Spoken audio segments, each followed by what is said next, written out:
Alright, what's up everybody? Thanks for clicking this video. Thanks for tuning into my channel. My name is Simon Hill, Black American from Louisiana, coming to you live from Budapest, Hungary. Today is January 17th, 2026, about 8:45 p.m. where I'm at right now. And this is a live call-in show. So if there's anything you want to say to me, anything that you want to get off your chest, anything you agree with, anything that you hate about me, anything that you appreciate about me, anything that I've ever said that you want to challenge me about or debate me about, you're more than welcome to come on the live stream and we can duke it out and discuss it. Meanwhile, we will be watching and we will be reviewing the 4th episode of this documentary series that was published on the BBC, made by this filmmaker named Adam Curtis, that was suggested by a longtime subscriber and friend to the channel, Nelson Moreno. We watched the previous 3 episodes of Can't Get You Out of My Head on my other live call-in shows, the 3 other ones I've done this month. And this will be the 4th call-in show. I'm trying to make this a more regular occurrence on the channel to encourage people to call in, to talk. So if there's anything you want to say, all you got to do is click the Zoom link and we can discuss it and chop it up. Without further ado, we're going to be watching and reviewing and listening to the 4th episode. I'm going to pause it every 10 minutes or so. We will be watching it on 1.5 speed so that it's not the full hour. And hopefully my screen works. I've been having some trouble with this touch screen. I have 2 laptops. One is a Mac that is faulty, and this old laptop here that is a bit faulty, and I need both new laptops this year, so that should be something I try to accomplish. I need to make some money, buddy. Need to make some money. But without further ado, let's try to get this thing going, man. Hold up. Let's just hit refresh on the page. There was massive inflation. Even though even though it's right there, of people were reduced. Sorry. Even though it's right there, I didn't watch anything before. I was just checking to see if this thing works.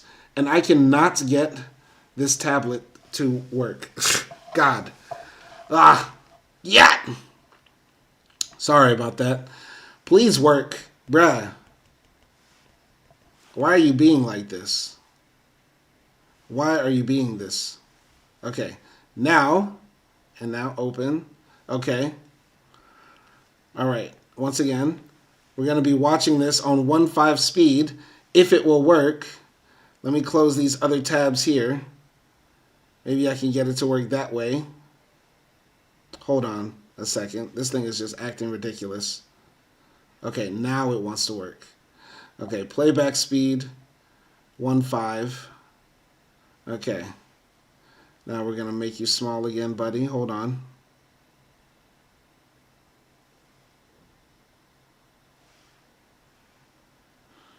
Okay.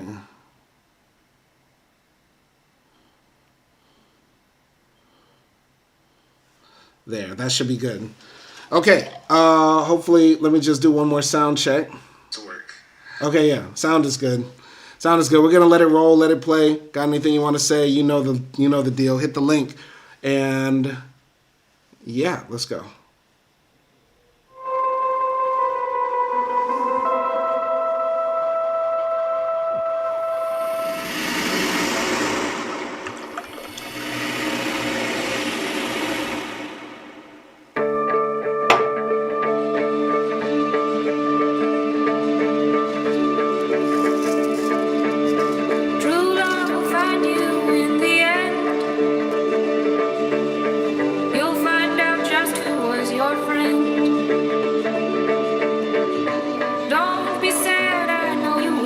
No copyright strike, please. But don't give up until true love finds you in the end. I'm not trying to listen to the song. This is a promise with a catch. Only if you're looking will it find you. 'Cause true love is searching too. But how can it recognize you unless you step out into the light? Don't be sad, I know you will. But don't give up until true love finds you in the end.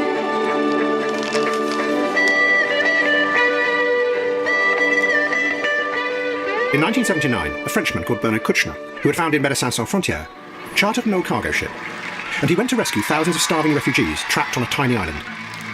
Refugees that no one else seemed to care about. They were fleeing from the new communist government that had taken over Vietnam. To many liberals in the West, the communists had been heroes in their fight against America, which meant that the refugees did not deserve to be helped. To Kuchner, this was outrageous.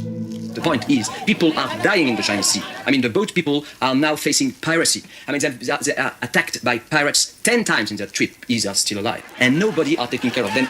And that's our purpose. It's not possible to shut up now.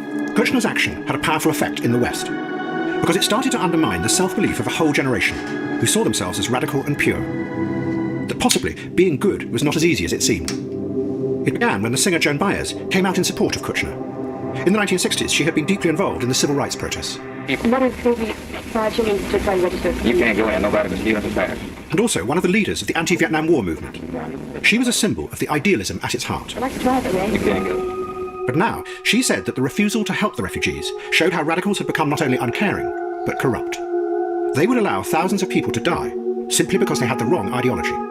Baez was immediately attacked by other anti-war activists, led by Jane Fonda.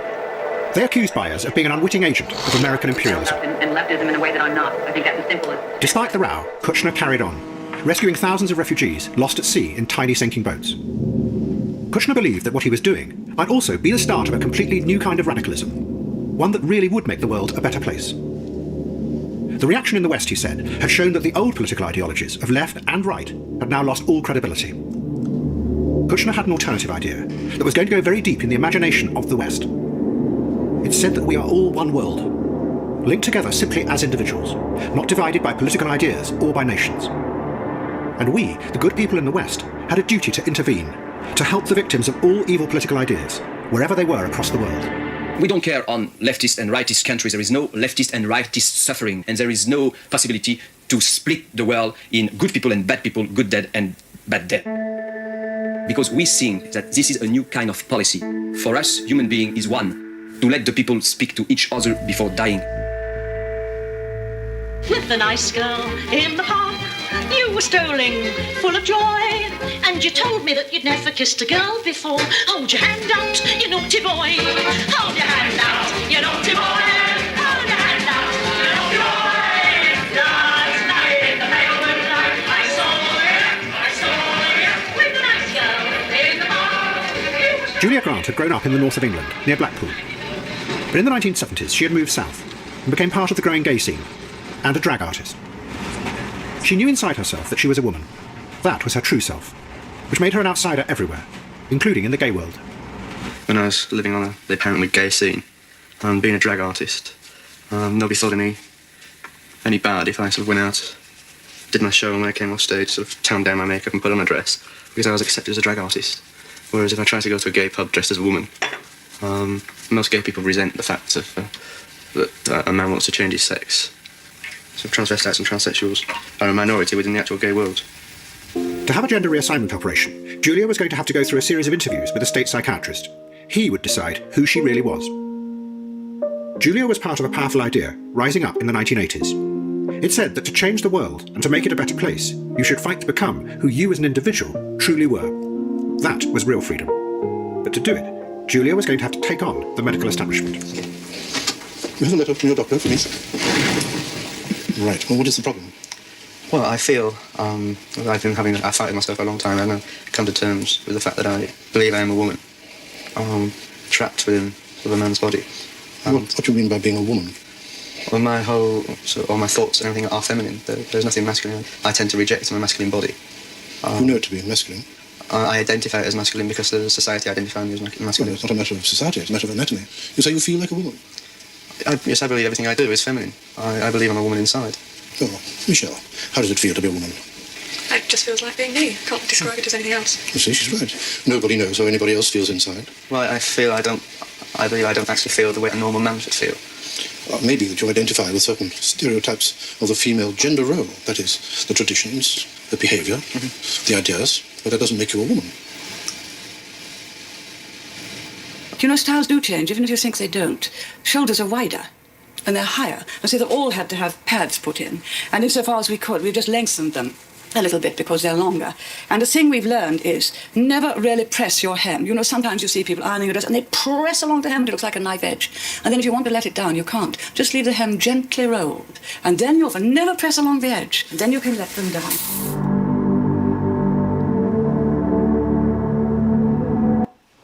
All right. Let me just check, make sure you can hear me. All right, cool. Everything's good. I'm going to leave it right there. You can hear me. Anyway, first 10 minutes, I didn't know that the founding of Doctors Without Borders was this guy named Kirchner, French guy who went to help the South Vietnamese refugees fleeing the war. Very interesting. Once again, I don't like the framing of the left in this film as if the left is all about hierarchies and rigid ideology. Now, in every war, in every conflict, there will be winners and losers. And true leftists believe that nations need to be abolished. The nation state, as we understand it, is a bourgeoisie creation that we use as a vehicle to eventually reach global socialism. Any true socialist who has done their reading or done their thinking or has engaged in the dialectic of discussion eventually comes to the conclusion that the nation state is regressive, it's hierarchical. So the Vietnamese, when they beat back the French and the Americans to create their socialist nation state, of course there were going to be losers in that situation. People that were going to flee the nation because they don't believe in the socialist project, which inherently people have the right not to agree, even though I argue that we as leftists have a better argument, a better understanding of the human condition, and a better desire for humans to reach their full potential. But I would say if somebody doesn't agree, that's their right. And many of the people are not ideological. Maybe their parents were on one side or another. Maybe their city was on one side or another. Many people honestly don't care about ideology. And I would even argue many of the people that fought for the North Vietnamese, who are the communists, couldn't even tell you what communism was about. They were just fighting for their brothers or their family or their land or their tribe, whatever, right? Like that's how most wars are fought. Most people don't care about the ideology of it. They're fighting for what they believe to be their nation, their family, their brothers and sisters in arms, whatever, right? So when this film is making this framing like, you know, we're going to go beyond left and right, these rigid ideologies, and then we're going to go and help people wherever they are, fight for the oppressed, help the downtrodden. Well, shit, that's leftism. That's not the right. That's not the hierarchical right that says that there are certain people that are winners and losers in life. And if you're a loser, fuck you. If you're a refugee, fuck you. Let's think about this argument. Right now, which is the group right now in the world that's saying refugees go home? Refugees die in the Mediterranean. Refugees die in the Sonoran Desert trying to cross into the United States. Is that the left or the right? Is it the left or the right that's writing refugees welcome in graffiti on the streets of every European capital, or is it the right wing doing that? Is it the left or the right that is right now donating their lives, their time, their money to help the refugees and the immigrants coming from the third world, where their loot is plundered by first world nations due to neocolonialism? Is that the left or the right? So I hate this framing that this confusing ass documentary always gives, saying that, well, there's one side that's bad and the other side is equally as bad, so we need to find a third way. This documentary is the documentary equivalent of Goyslop. It's postmodern bullshit. Okay, that's what I'm getting a lot from this documentary. Okay, like that's bullshit. Anyway, as far as the young person right here who wanted to transition during a time of open transphobia in the UK, as if that's ever changed. The UK is probably one of the most transphobic nations on the planet. I felt very bad for her, and I'm hoping to see in this documentary that she is able to transition and become her full self. And I thought it was very funny that the psychiatrist said to her, you know, maybe you just believe that being a woman is about following the gender stereotypes of being a woman, but you're not a woman, right? And meanwhile, what we consider an actual woman, Margaret Thatcher, though I wouldn't call her a woman, I'd call her a demon. Margaret Thatcher is over here talking about big shoulder pads on the suits she has to wear and how to properly iron and press your suit, as if that's what women are supposed to be doing. Ay, ay, ay, ay, ay, ay, ay, ay. The point I'm trying to make is that, gender is a social construct. Margaret Thatcher is a real woman. Meanwhile, she's believing in all the gender stereotypes of men. You get what I'm saying? And once again, that's the hierarchy that the right always is about. They believe in natural hierarchy, static humans. You're a man. You're a woman. I'm rich. You're poor. If this was not the way it's supposed to be, then God wouldn't have made it this way. The African is naturally less superior, is less intellectually acute as the European. Because look at Africa and look at Europe. This is the mind of the right-winger retard, okay? Anyway, I'm sorry for going off. We're going to do this every 10 minutes. I'm going to press play on the next part, and then we'll review and react to that.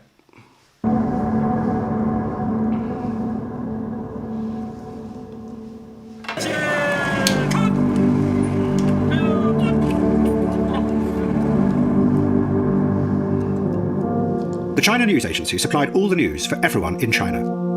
But it also ran a privileged news service for the Communist Party elite. And the higher you were in the party, the more truth you were allowed to know. There were 3 levels of secret newspapers published every day. And at the top, there was what was called Big Reference. Very few copies were printed because they were only for the top leadership. And it was printed in extra large type to make it easier for the old men who ran the country to read it. And at the very top was now Deng Xiaoping. He was in complete control in China. He had defeated all his rivals. And to show his strength, in 1979, he put his main enemy on trial, Jiang Qing. She was accused, along with the other members of the Gang of Four, of killing and persecuting thousands of people in the Cultural Revolution. But she refused to recognize the court. She continually attacked the judges.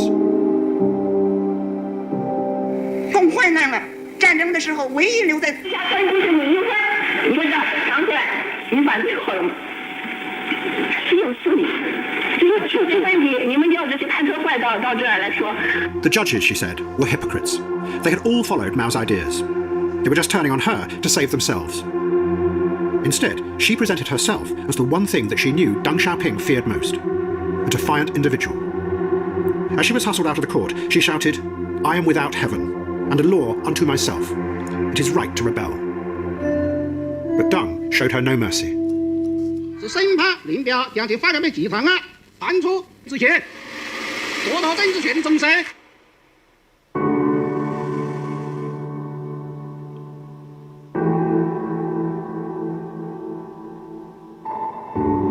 Deng Xiaoping decided to experiment with democracy. He allowed people to put up posters and sell magazines in Tiananmen Square. It was known as Democracy Wall, and it quickly became a symbol of a new openness in China. But then it started to run out of control. People published details of widespread corruption, greed, incompetence, and nepotism at the very top of the Communist Party. And then that force that Jiang Qing had prophesied, individualism, re-emerged. Wei Jingsheng worked as an electrician at Beijing Zoo. Wei was a charismatic figure, and he quickly became a leading force at Democracy Wall. He called for the overthrow of Deng Xiaoping. He put up posters that said, "We want no more gods, or emperors, or saviours of any kind. We want to be our own masters. Everything that is happening now is just a newfangled lie. Deng is just a new fascist dictator."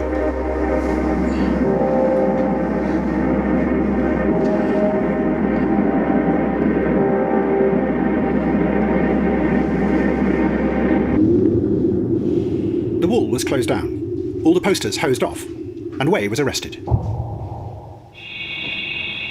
Wei Jingsheng's trial was broadcast live on television. He was accused of counter-revolutionary crimes and passing secrets to foreign agents.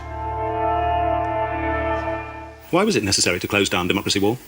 Well, you see, on the Democratic Wall, everyone, without put on his name, can blame or charge any person without any ground. They can do it without any legal obligation. Do you think in England, do you have this kind of freedom? I don't think so. Blame any person without putting on his own name in the wallpaper. Do you think that is a kind of freedom? I don't think so. Do you think that there's freedom of speech? The way it looks in the West is that the moment the lid came off for a second in China and people made contact with Western journalists... I think I have to go for some work to do.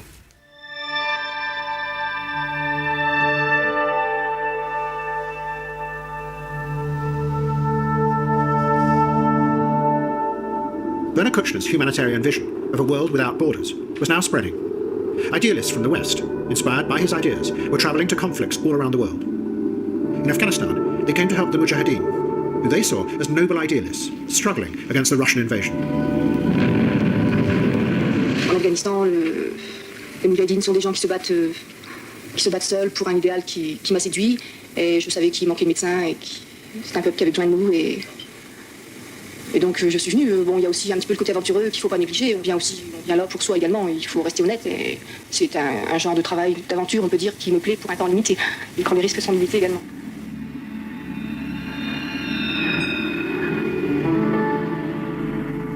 And in 1984, it suddenly became a truly global movement.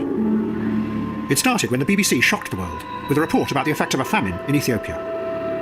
The response was Live Aid, organised by Bob Geldof. It was driven by a vast outpouring of sympathy for those who were starving in Ethiopia, but also by an anger and a frustration with all politicians in the West who had done nothing to help. I find it incredible that the mass of people probably feel that something should be done, yet their own governments just don't do anything. They do very little. The very fact that it has to be done by people giving their own money is ridiculous. I mean, we've given enough money into government. Why can't they spend some of our money giving it back? I mean, at the moment, you've got a problem with the butter amount and you don't know how to dispose of it. To sell to the Russians is the cheapest way. I'm sorry, but butter doesn't do very much good in Africa, as you know. Well, butter oil actually does. It is one of the major butter oil, supplementary if you can get it done. Well, it is a byproduct of butter. Yes. But look, a lot is going. A lot of surplus food is going. But don't Prime forget... Minister, there are millions dying, and that's the terrible thing. Yes, indeed. And the lesson today is how to die. What Live Aid seemed to show was that it might be possible to change the world.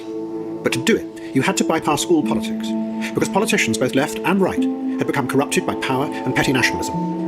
Instead, you connected directly with others suffering around the planet and rescued them. Bob Geldof travelled to Ethiopia to visit the camps where the aid was being delivered. But he began to realise that something very strange was happening. The Ethiopian regime was rounding up thousands of the starving people who had come to the camps. They were being taken to airstrips, where they were loaded at gunpoint onto giant transport planes.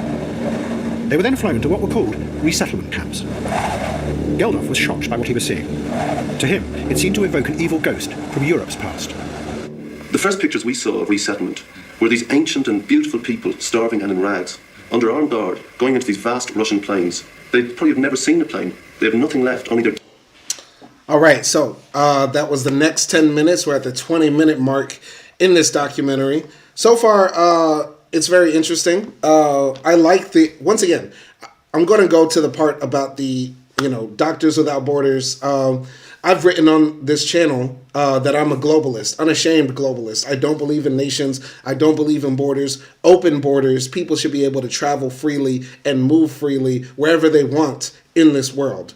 If this were a truly equal world, nobody would be born with inherent less wealth or less access. Just because I was born in America doesn't mean I should have more access to parts of the planet Earth easier than somebody who was born in Nicaragua, or somebody who was born in Cameroon, or somebody who was born in Cambodia. You get what I'm saying? So I don't believe in borders. I think any honest leftist would not believe in borders or nation states. I can't imagine having a discussion with the leftists who would honestly say, yeah, somebody who was born in Costa Rica doesn't have as much right to travel across the world visa-free as somebody born in Canada. I can't imagine somebody saying that. So, yeah, as far as the people who were traveling to conflict zones to help, the emphasis might have been on the Mujahideen, but Doctors Without Borders has been going to conflict zones all across the world, helping people regardless of ideology, which is a good thing.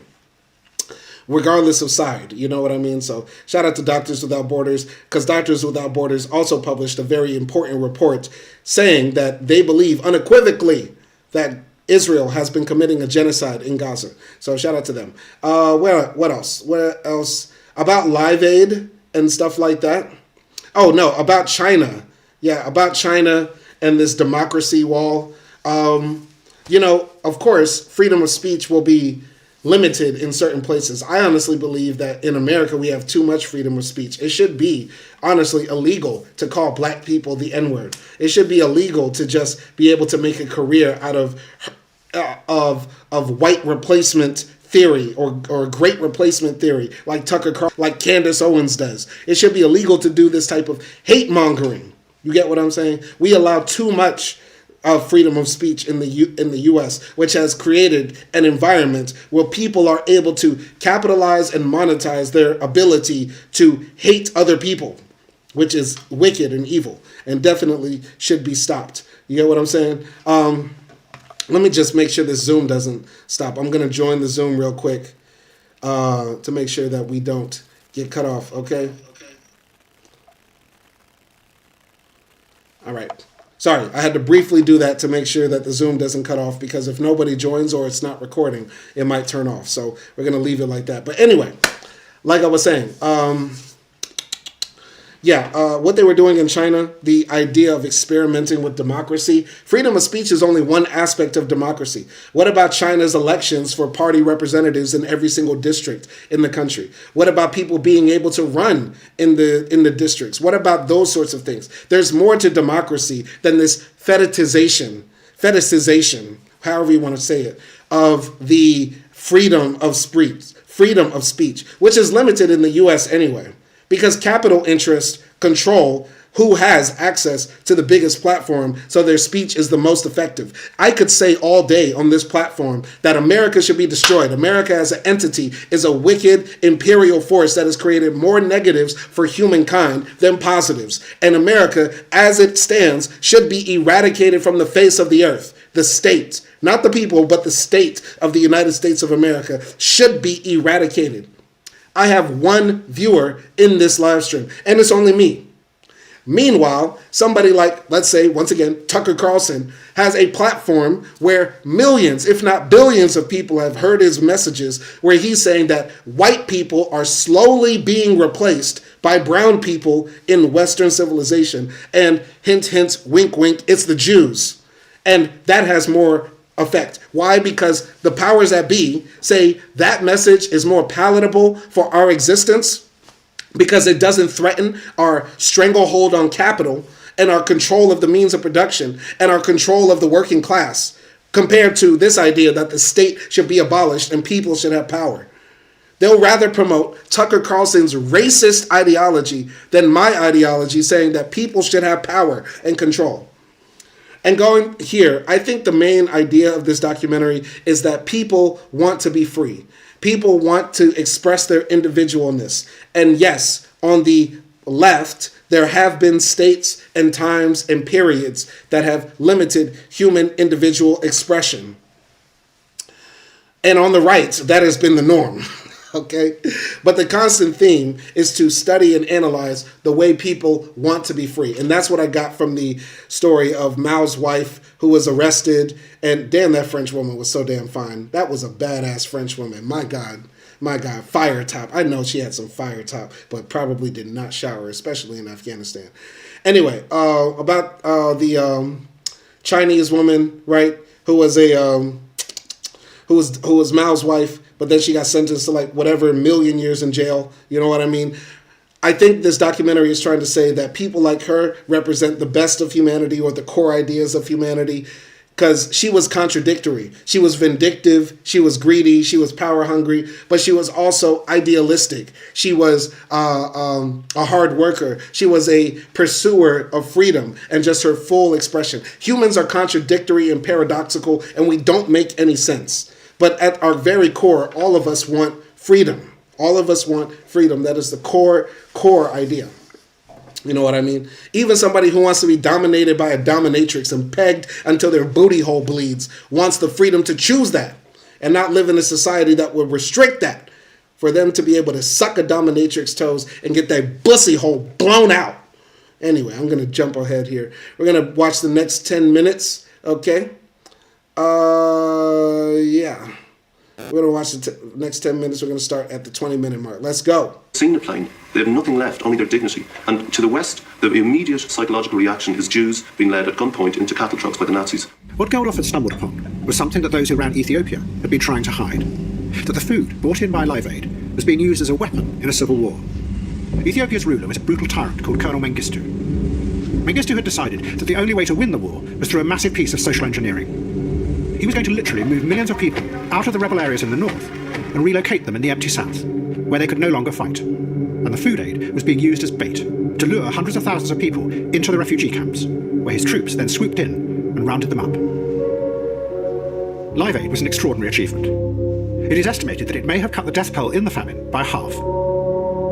But the group, Médecins Sans Frontières, made the dramatic claim that the aid might have also led to the same amount of deaths as it had saved. The mass relocations were so brutal, they said, that over 100,000 people had died. It showed the weakness at the heart of the growing humanitarian movement.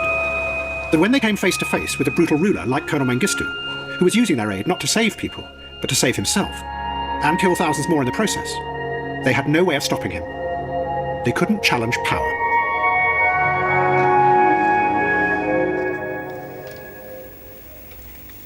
I only wish I'd been born a woman, then I'd have the same privilege as women, as all the sort of women's livers who sort of shag off about burning a bra and all the rest of it. They can still marry, I can't. So I've got to try that a little bit harder by wearing makeup and trying to look good all the time. Feminists liking it or not. I think that if a woman's got pride in herself and wants to look attractive and wants to wear makeup, then I don't know, more people will turn and look at a fully made up woman. Well, I'm right, men dressing up as women. Yeah. No, they're just a bunch of quiz, aren't they? You know. Oh, what? How do you know? We got one in our school, mate. Mr. Yeah. In papers and everything. He goes around touching all the kids' legs. He would like to be a quiz. They go around touching men's bollocks and everything. Well, she wasn't doing that, was she? I don't know. It's not a she, is it? It's a he. Trying to be a she.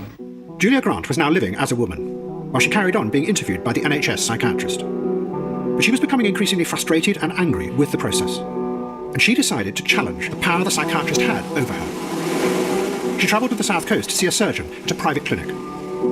She went with her partner Amir. He was a refugee who had fled persecution in Iraq. The surgeon agreed to give Julia breast implants. And after the operation, Julia went to confront the psychiatrist. Because I'm supposed to be directing your case, because it's primarily a psychiatric matter. And I must confess I take exception to your doing that. Well, I thought it was something permanent. I needed something to establish that I was doing what I was doing. It's a medical matter. It isn't a personal choice. I like to be informed. See, once again, you're overstepping the mark. And I don't like it. I'll bet. I don't wish to appear to be petulant, but really you're not arranging this affair in a manner that fits our protocol. We like to do it in our way. Then we know what's going on. And I don't like people to step out of line. I find it, to say the very least, irritating. I'm finding having difficulties with the guy I'm living with. So do many of my patients with their associates. Why should you be different?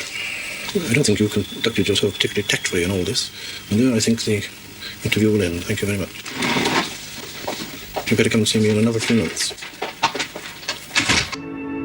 Why can't I have the operation? Why can't I pay for it? They don't like that. They like you to be very placid and to sit there and just do as you're told. And if you don't do as you're told, then you're going against the system. And then the system won't help. That's what is my mind. I know what I want. Nobody else can get inside me. Julia went back north to see her family, to tell them that she was going to defy the medical establishment. She would find a way to pay for the operation herself. She travelled through the old industrial cities, where many of the factories were now closing, in the wave of deindustrialisation that was sweeping through Britain. Factories and terraced houses. That's all it is. Like Coronation Street, isn't it? The whole view is amazing. Back to that. A young girl called Chai Ling had come from the provinces to study psychology at Beijing University. She became fascinated by an American psychologist called Abraham Maslow. He taught that the human beings of the future would be driven by what he called self-actualization. They would be guided only by what they felt inside, not by what they were told to do.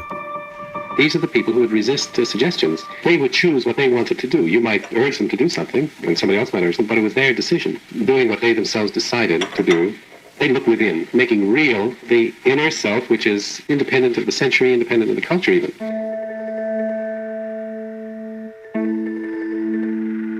Then one night, Chai Ling was drugged and, she believed, raped by another student. But the authorities did nothing. And she decided to join the growing student protests against what they saw as a corrupt regime that was now in charge of China. Deng Xiaoping had got rid of both revolutionary ideas and democracy. And in that void, society. Party officials everywhere were looting billions of dollars. All that mattered now in China was money and connections. The first thing in life is money.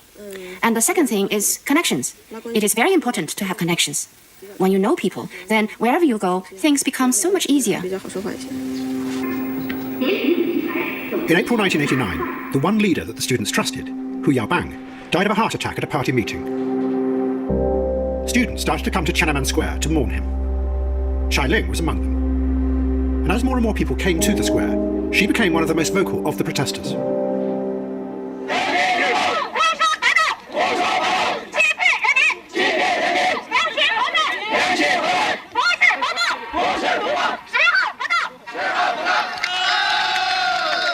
Soon, over 1 million protesters filled the square. But the government refused the students' demands for more democracy, and the movement started to split. All right, so I'm going to say this about the next 10 minutes that we just watched, or the last 10 minutes we just watched. That girl, Julia, was a fucking hero, bro. She's a fucking savage. Shout out to Julia, man. Straight icon. Straight diva. Yo, I fucking hate transphobes so fucking much. If you're a transphobe, go fuck yourself. Stop thinking about girl cock. Okay? And, yeah, Julia was a savage with it. She had herself some Iraqi man. Went and got herself some new titties. You know what I mean? She couldn't go to the Dominican Republic, but she went to Blackpool to get it. So, yeah, shout out to Julia. Straight up icon with it. And I think that goes to show, like, this documentary is talking about people's desire to be free.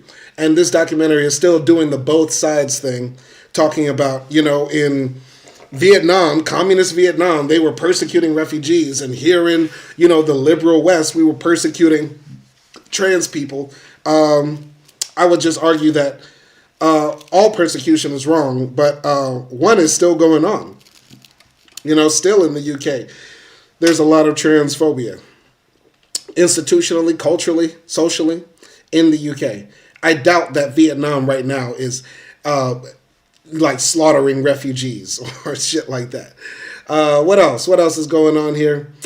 The girl in China who started fighting for democracy. Listen, I think this is a good thing. Like, she should speak out against injustice, and nobody should be punished for speaking out against injustice done to them personally, especially sexual violence, like this woman. Like, she said she was raped or whatever. Like, that's not cool. You know what I mean? So, that's all I got to say about the last 10 minutes that we just saw. Sorry if I'm a bit all over the place. I'm a bit saucy right now. But yeah, that's essentially what the last 10 minutes were about. Julia was killing it. Anyway, Nelson Moreno, what's good, man? Hey, how you doing, son? Chilling, man. Just doing all right, man. What you think of this documentary so far? We're on episode 4 of, I think it's called But What If the People Are Stupid? What did you think of anything we saw so far? We're in the 30-minute mark. Man, I can't opine much because I just got in. But I do remember quite vividly Julia, right? Mm-hmm. Yeah, I thought that she was if I'm remembering correctly, I felt that she was really brave. Yeah.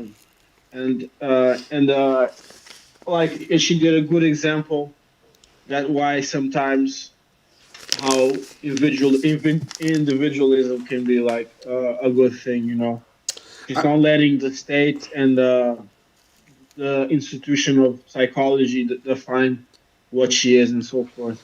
I've never asked you this, but I would like to know, what's your opinion on gender-affirming care for minors or people under 18? I mean, I don't know. I haven't really thought much about it, to be honest. Like, because I need to do like research for me to have like an opinion for it, and I'm just too like lazy to do it. But like, if like it creates, do you know who's Hunter Schafer? No. Do you want to Google her real quick? Just explain. Just explain. It's a call-in show. We're talking. No, like you need to see her face, like real quick. It doesn't matter about her face. Just explain the story. Come on, this is a call-in show, man. No, it's not a story. It's because it's like It's not a story. It's just like her face. Just she has a phone right now. Just click punch. Okay, so I guess Come the on. question is, have you never thought about if a 16-year-old girl should get Botox because she wants to feel more like a woman? No. Since you're not going to see the picture, so she's really hot, right? She's really hot.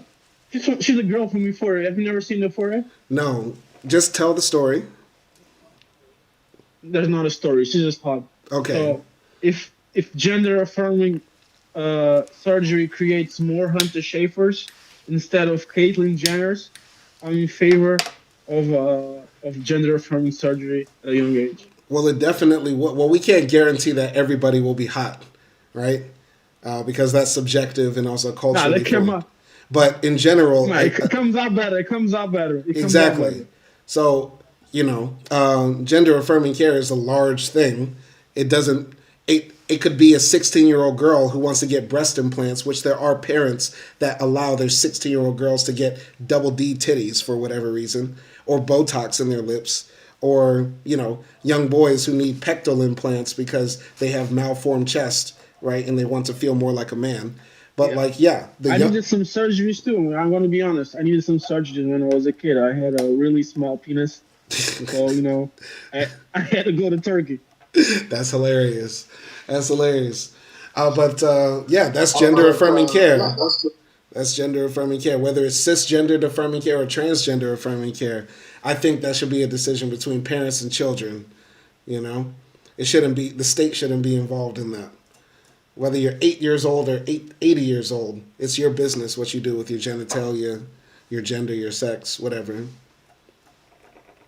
But what's the laws in Portugal related to this?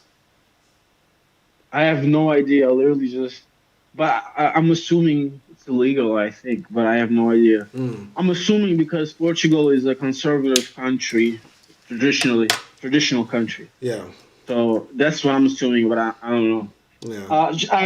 So there's going to be a scene with Julia in ahead where she's dancing in a gay bar and it gets in a slow motion, and there's this very melancholic track. I just wanted to request that you could pause there, so because the music there is made by my favorite artist, Burial, and I wanted to explain the effect of Burial. I'm going to act like a music critic here. Okay. Why it's so good is used in the documentary. Absolutely. No problem. We're at the 30-minute mark. I don't know when it will pop up, but when it happens, just let me know. Put it in the chat or say something here and I'll pause it. But I'll try to keep a lookout for it too. All right. But I think we'll watch the next 10 minutes and let's see what happens. Let's start here and let's go. We're at the 29:20 mark, and we're watching at 1.5 speed. And as more and more people came to the square, she became one of the most vocal of the protesters.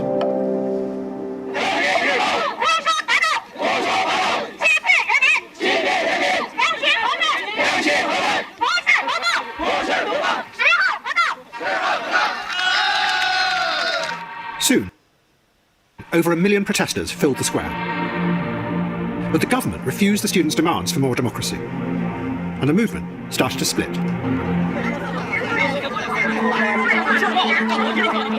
The radical faction began a hunger strike to try and force the government to respond.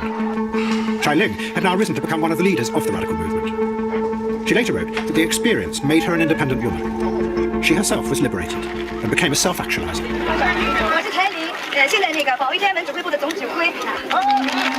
But many of the other student leaders were frightened that she was going to create disaster. The government was still refusing to negotiate, and the protest leaders held a tense meeting.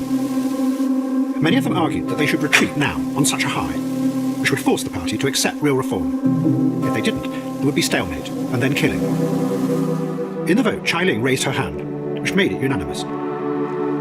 But that evening she changed her mind, and she helped persuade the students to stay in the square. The next day she called an American journalist called Phil Cunningham, and gave an extraordinary interview.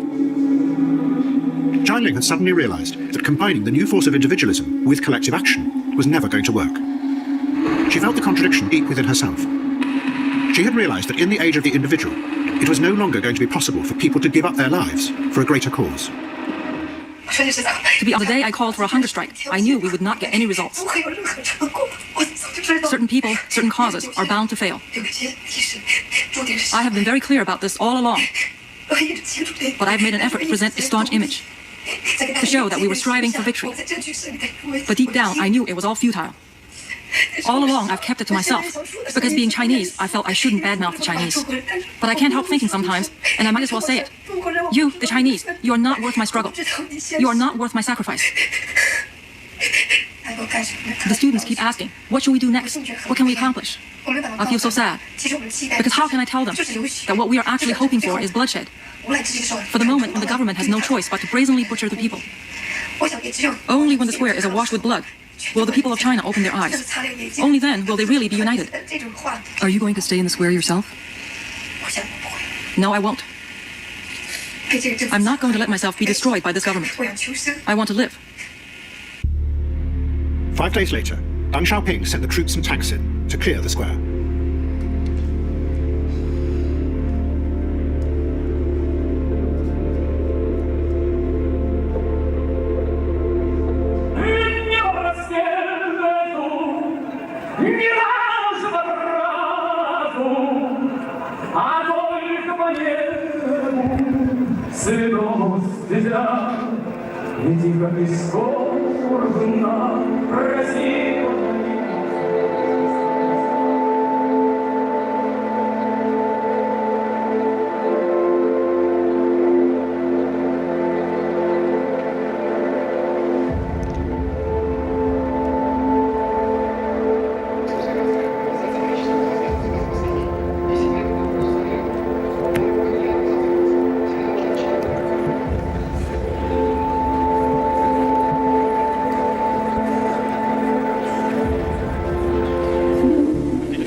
Boris Yeltsin was the president of the new Russia. He had promised to turn the country into a mass democracy.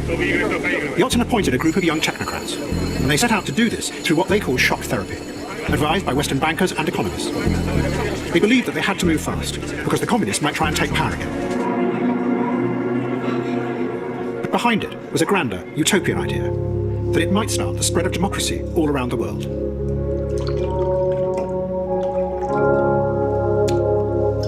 But at this very moment, in the West, the opposite started to happen. The whole idea of mass democracy began to be questioned and undermined from inside the political establishment itself. It began almost unnoticed, hidden behind the wave of enthusiasm after the fall of communism. But a political scientist called Peter Mayer has argued that what happened in the 1990s was that the old idea of democracy started to disappear in the West. And it was replaced by something else, which we haven't fully comprehended yet, or even seen, because it is outside the old categories of politics. Western politicians, Mayer said, literally changed their roles. They gave up being representatives of the people, and instead, they became the agents of a new bureaucracy, which was rising up and promising that it could manage the dangerous and unpredictable force of individualism better than the politicians could. Just as the activists in China had found with Chai-ling, individualism and its drive to self-actualization can corrode and eat away at the collective power of mass democracy. Peter Mayer said the same was now happening in the West. The first politician to confront this was Bill Clinton. He came to power promising to represent what he called the forgotten middle class. But very quickly, within weeks of entering the White House, Clinton agreed to give up on many of his promised reforms, and to give power over to the financial world. He did this not through any cynical motive, but because he knew that the old power base of mass politics had gone. No one joined political parties anymore. Organised labour was a vanishing force. Clinton might be in office, but he no longer had the collective power of the people behind him. The power that in the past had allowed politicians to challenge the elites in society. We know big government does not have all the answers. We know there's not a program for every problem. The era of big government is over. If the new bureaucracy delivered on their promises, it was going to be a wonderful world. But if something went wrong, then the politicians would have no power with which to confront them. The shift in politics had begun.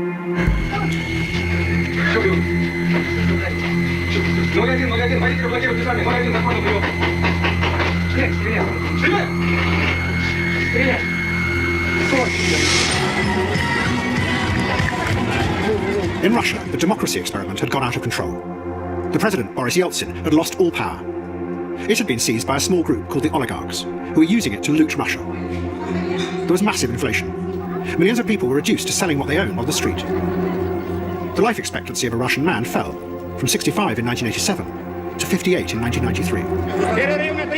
There was fury in the Russian parliament. Its leader accused Yeltsin of economic genocide and demanded that he stop the experiment.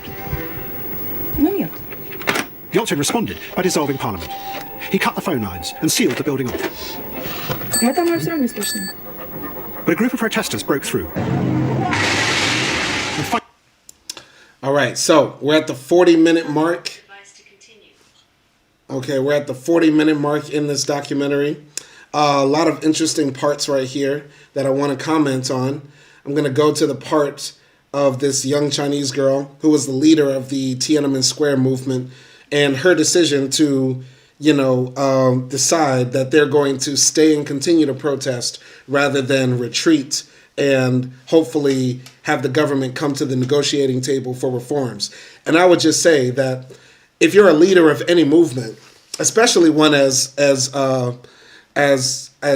revolutionary as trying to topple the state or ask radical demands of the state, you have to be ready to die. And you have to also be ready to know that the people you're leading might die. You can tell them, oh, victory is right around the corner. We're certain to win. History is on our side. But similar to Hamas, if we haven't learned anything from October 7th, it's that for true change to happen, you have to be ready to die. You have to be ready to do a Nat Turner. You have to be ready to face that firing squad. You get what I'm saying? So all this crying and screaming to the BBC, like, what am I supposed to tell them? That the people were going to get slaughtered. This is why people don't want women leading them. Because for real, every man knows that for gain comes great risk. Chances make champions, as they say in the streets. So all this crying and shit, talking about bloodshed is around the corner. Bitch, we gonna die. Bitch, we gonna die to get free. So what the fuck are you talking about? I'm sorry for ranting. Nelson, you got anything you want to say? I don't think she was like... she was feeling guilt about leading people. Hopefully that she wanted people to die, but it was actually it wasn't really quite like that. I think the problem was that people wouldn't die, that they weren't willing to die. And that's why she kind of gave up on it, because she realized that in the age of individualism, right, people aren't really, most people aren't really willing to sacrifice themselves for abstraction, for abstract causes anymore. Individualism, which was rising in China, and she was trying to do this fusion of whatever, it really corroded collective outrage. So, and she was honest. She was thinking, do we even like the Chinese people?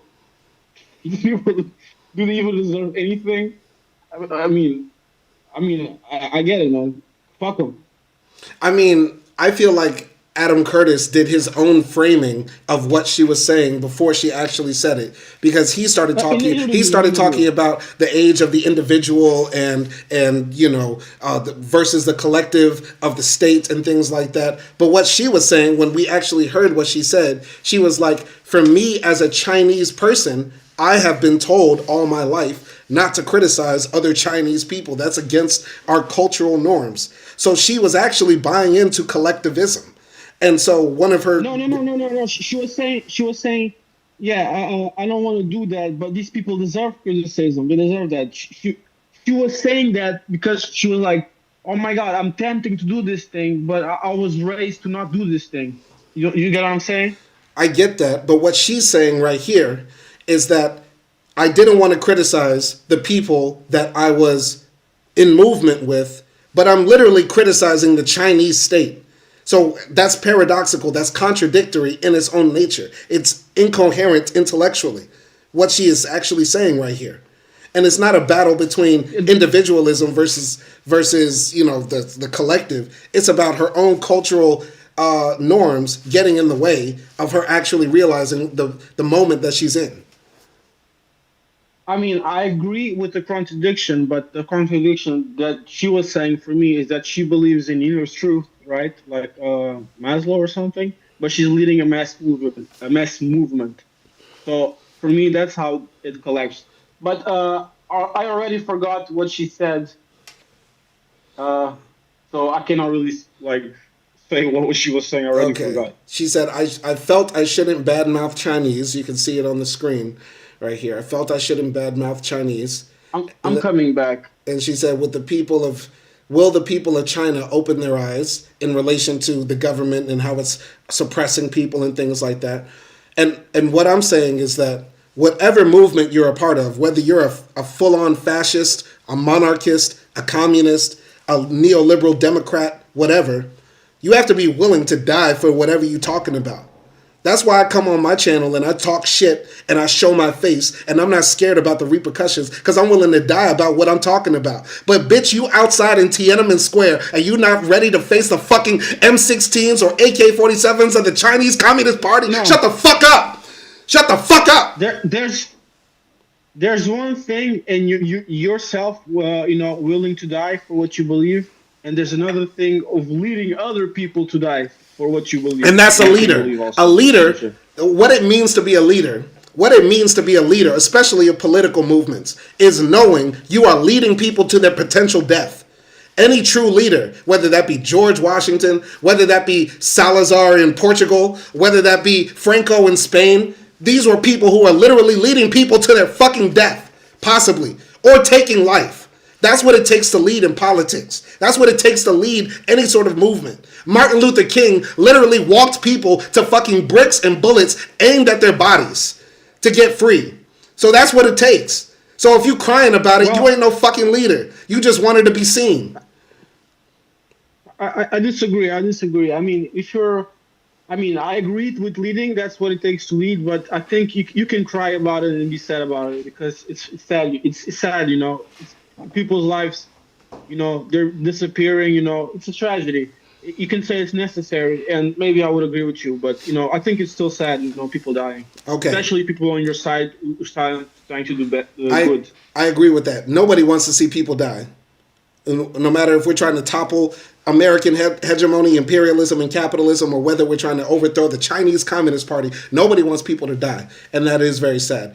Another thing I have to say about this documentary, as he's talking about, the transformation of democracy in the West to something we can't see or we've never heard of, I feel like Adam Curtis is dancing around two big words, anarchism and neoliberalism. As he continues to talk about this transformation in the West and how the West is impeding human freedom, he doesn't want to say we're living under neoliberal order and this is how it happened. Also, at the same time, the state, the nation, what we call countries, limits human freedom.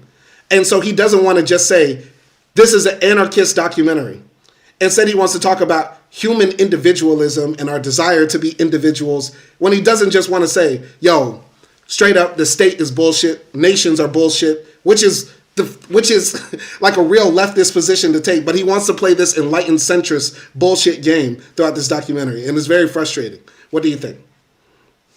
I don't think he's playing like enlightenment at all. I think he does mention maybe in an episode, maybe the next episode, neoliberalism, but even anarchy. You can still be a leftist and not be an anarchist. I disagree with that one. And I think he's very much, he's not a centrist because that's a ad hominem, I think. He's skeptical of ideology in the sense of, when you think about of when it colludes with reality, I think that's the point that he's saying. There's one thing, there's idea you have of making the world better, and then there's reality when you try to apply that idea, which rarely goes smoothly, rarely goes as you imagine. I don't think he's playing for example, when he's doing West and East, I don't think he's saying these are the same. I think he's comparing the rise of collectivism and the downfall of collectivism and the rise of individualism in both hemispheres. I don't think he's making a moral comparison. I would disagree because since the first episode, he's been talking about, this is what the Soviets were doing. This is what communists in China were doing. At the beginning of this episode, before you joined, he was talking about the Vietnamese communist kicked out people and there were refugees flooding all over Asia, and these poor people were the victims of communism and shit like that. You get what I'm saying? Like he is doing this both sides type of thing. I think it hurts you because you align with communism, right? You have your identity quite fused with it, with narratives of liberation. So when he criticizes it, you feel it personally, right? But I don't think believe. You might be right? I'm talking about belief. I don't believe that's his intent. Like, a few days ago, I was curious about him, so I searched for an interview. I thought about sending it to you, so you can listen as you're working out or something. Send it over. Interview, and I think it was really enlightening about what he believes. I don't think he doesn't even like liberals, so I don't think that he's a centrist or something. I don't think he's a leftist. Right. But that's what I believe. I'm not sure. I would just like to say that me identifying as a communist, Marxist, socialist, however you want to frame it, is not as central to my identity where it's beyond critique. It's not like my blackness, which can never be critiqued, which is probably the only thing that can never be critiqued. All other things about me can be critiqued, but everything else in relation to blackness is just racism, as we would call it. Right? It creates suspicion because when you usually hear critiques, where does it come from? From the political spectrum. When critiques of what? Critiques of communism or socialism? Yeah, from usually most of the time. It comes from everywhere because everybody hates communism. Apparently, even it comes from liberals. Yes, of course, liberals fucking hate communists. Wait, it comes from liberals, centrists, and rightoids, right? Yes. So it's only natural when you hear. Critiques of communism, right? You think, oh my God, this guy is with those guys, right? But I don't think it's that simple. I don't know. I don't believe. You might be right. I don't believe that the communist regimes of the past or present are beyond critique. There's plenty of critiques to be had of Cuba, Laos, Vietnam, if you want to call it North Korea, or any of the individual parties or movements that exist in the world right now. I do not take it personally when I'm hearing these. I'm taking them as if they are parts of the misdirection and cultural hegemon that is the superstructure of the capitalist state, where all they want to do is create confusion, where they would rather say, yeah, critique capitalism, but also critique that other thing over there, and you don't know what to believe. And meanwhile, at the same time, here's a pack of Oreos. Let's buy them. Or, here's $7.25 to work a job 9 to 5.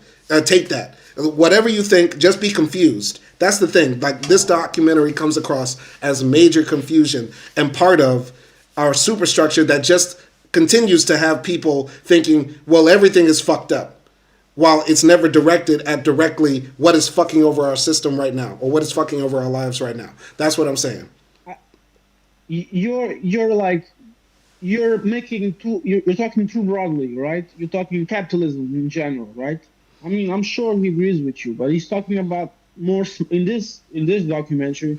He's talking about more specific things in general. He's talking about Western radicalism, individualism, collapse, ideological purity. He's talking about certain specifics, and these certain specifics can be found not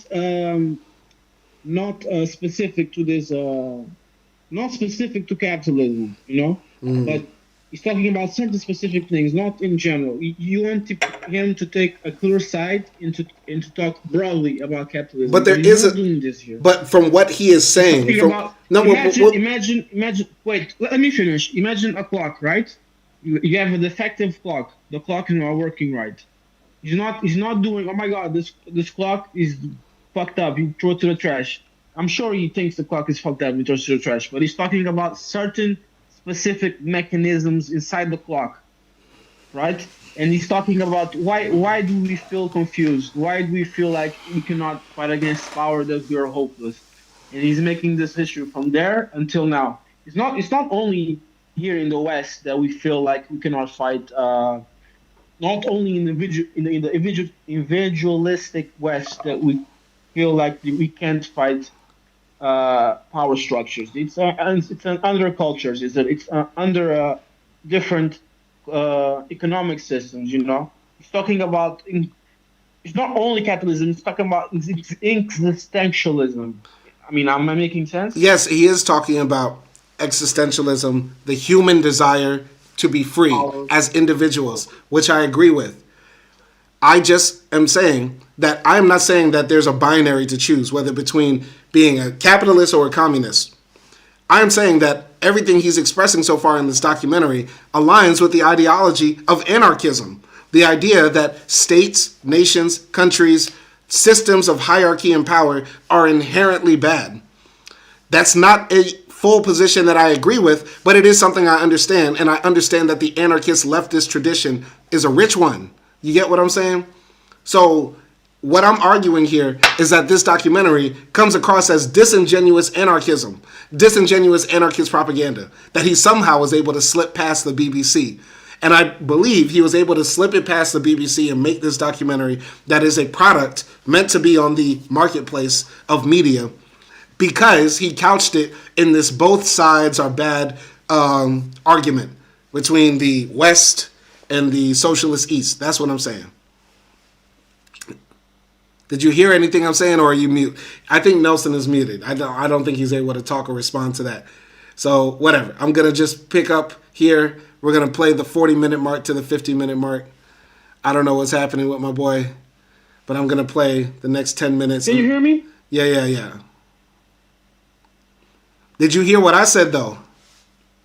Yeah, but like, don't do the sides thing, because it's going to constrain you. It's going to stop. Like, I think it's a mistake. Let's go to the beginning. I didn't see what happened, but like, it wasn't like an aid thing where this guy saying like, "Oh my God, we need to help these people" or something. Yes. Well, so we're not talking about anti-imperialism or something. Are you talking about the beginning of this documentary? Yeah. At the beginning of this documentary, he was talking about refugees from Vietnam, and they were, being helped by the guy who started Doctors Without Borders. I mean, so okay, so wasn't this like weren't those leftists at the time talking about anti-imperialism, but because those people were victims of the communists or something, it conflicted with their ideology, so they ignored it. No, they didn't explain any of that. In the documentary, it was just like, hey, there was this brutal war and these badass communists just kicked out these poor people in the sea and they were just floating around. And then this brave white man from the West showed up and was like, yeah, let's help these refugees. They were doing that was what he was criticizing. Those anti-imperialists, they were doing what you're doing now. Okay, I think you need to rewatch the beginning and also watch my commentary about the beginning. Wasn't a guy named Kushner or something? He came there we said we should help all people independent of their ideology or something. Okay, I know you weren't here for the beginning, but I'll just say this. The point I made earlier, there's right now in the world, there's one side that's saying refugees welcome, that's spray painted on the walls across every European capital. There's one side that's saying let's give our money, our time, our lives to helping refugees. There's one group right now that's saying, hey, our refugees in our community, we're going to protect them against Gestapos like ICE. Is that the right or the left? I'm asking you, Nelson. Is that the right? I'm talking about like. I'm asking you right now. But look at what you're doing. Look what you're doing. No, right? But I'm asking you right now. Okay, wait. Like, there's like two clocks, right? Oh Jesus. Look. There's two clocks, right? Let's say both of them. One works. The other one works much worse, right? And then I'm saying, okay, Simon, in this clock, which works well, there's a slight delay. And then you say, look, Nelson, look at this clock. Look at the other clock. The clock is just fucking broken. The visor is fucked up. It has no fucking, the fucking thing is fucked up. It's noon, it says midnight. Now you're complaining about my clock, which has a 4-second delay? Come on, man. Nelson, answer the question. Doing, answer the question right now. Which group right now? Which group right now is pro? Which group right now is pro-refugee? Is it the right or the left? The left. Of course. Wait, of course. Angela Merkel, right? She took in, I think, 2 million Syrian refugees. Was she on the right or the left? I believe she was a Christian Democrat. She was a part of the Christian Democrats in Germany, which is a center-right party.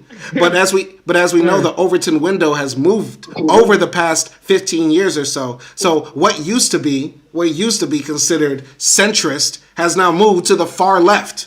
So just the idea of basic human decency for people that are not of our race or continent ethnicity, like the European, I would say, has now become a far left position. I mean, it depends historically speaking, because if we're talking of the documentary, what we remember, those so-called racist radicals weren't really lending support to those people suffering because they conflicted with their ideology. If you're talking, I said this at the beginning. You didn't hear this. I'm sure this still happens. You didn't hear this.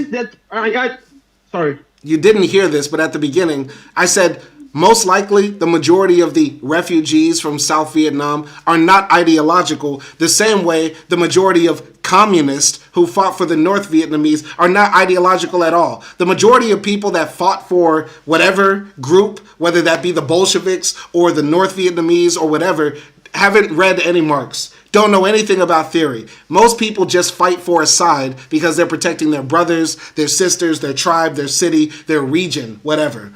And there's only a few very ideologically driven people at the top that are telling them this is what we are. We're communists, we're nationalists, we're fascists, whatever. Most people don't give a fuck about ideology, as we know, because most people are fucking stupid. Most people are fucking stupid, as this documentary is talking about. The title of it. What if the people are stupid? I don't think you're giving them a leeway in a free path. Nelson, is it like that?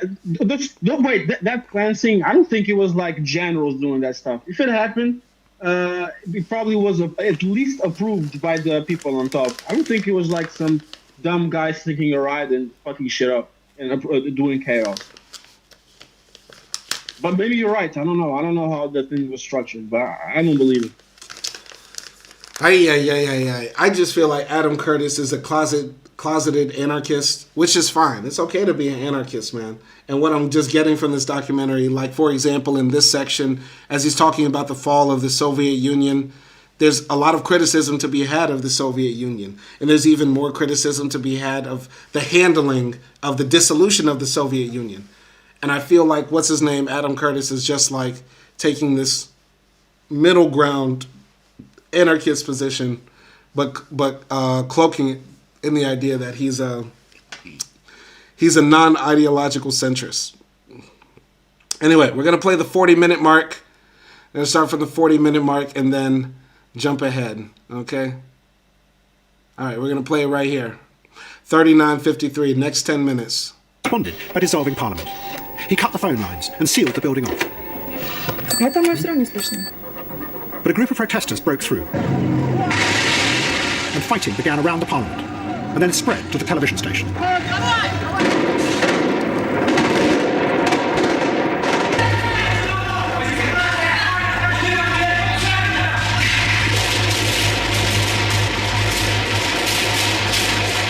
Yeltsin portrayed it as a stark battle of good against evil.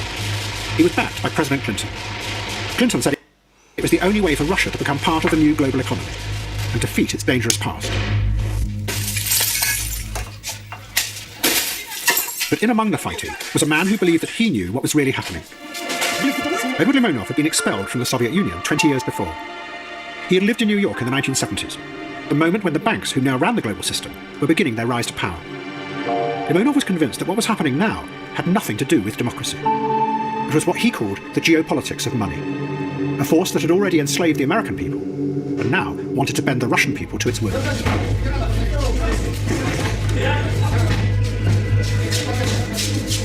And when Yeltsin ordered the tanks to attack the Russian parliament, backed by the American president, and by the bankers, and the economic experts, Limonov decided he was going to fight this system. Because he knew its one weakness.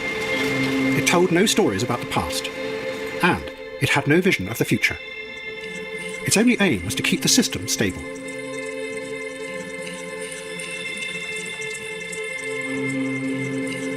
Limonov had visited the Serbian nationalists who were besieging the city of Sarajevo. He was the guest of their leader, Radovan Karadzic. Karadzic told him about the powerful nationalism that was now reawakening after the fall of communism. Serbs used to possess the entire ground. We own this country. This is our country. Turks have been here occupiers, and the Muslims are successors of those occupiers. So the traditional imposed geopolitics. Geopolitics, yes, exactly. Limonov became notorious when he was then filmed firing a machine gun in what seemed a random manner into the city below.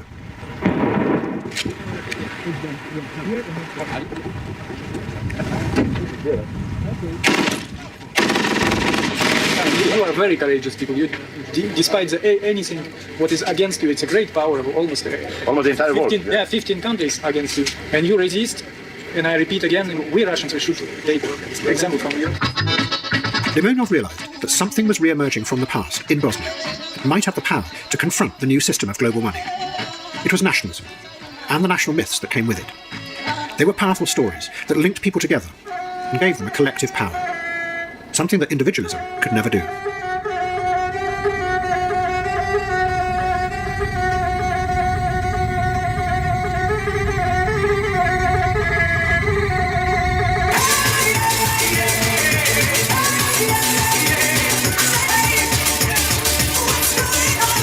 All you girls that believe men are bastards, you should be near the front. I'll need you later, right? Now they're coming. Oh, I remember the 60s. I used to dress like that. In the end, Julia had realised that her psychiatrist was never going to let her have surgery. She was, he said, not ladylike enough, and too pushy. She had gone to a private surgeon, and finally become what she had always known was the true person. But only weeks after the surgery, she had collapsed from bleeding. She was taken into hospital unconscious, where she was treated for a suspected miscarriage by doctors who had no idea of her medical history. The surgery was damaged. She could no longer have sex. And Amir left her. And she was alone. If the truth be known, some of my friends have never, ever asked how I feel, how I am, why I'm always alone. People, or there are one or two people, that I've actually discussed the problems with the first time, maybe 5 or 6 years ago. And the person that I told only used it against me. And he went off with somebody else, and when I asked, well, why, it's thrown in my face, well, you're not a real woman anyway, what am I supposed to do? And when you get knocked like that, and you have to face up to that kind of thing, I suppose it makes you just a little bit wary. Most people listening to that would say, oh, what a shame, how sad, but I suppose if love slapped me in the face, I wouldn't even recognise it now. Julia had challenged the old power in Britain. She had stood up against her psychiatrist and won. Her victory was a symbol of the decline of that old paternalism. But now she had discovered how difficult individualism could be. That when things go wrong, you are weak and alone.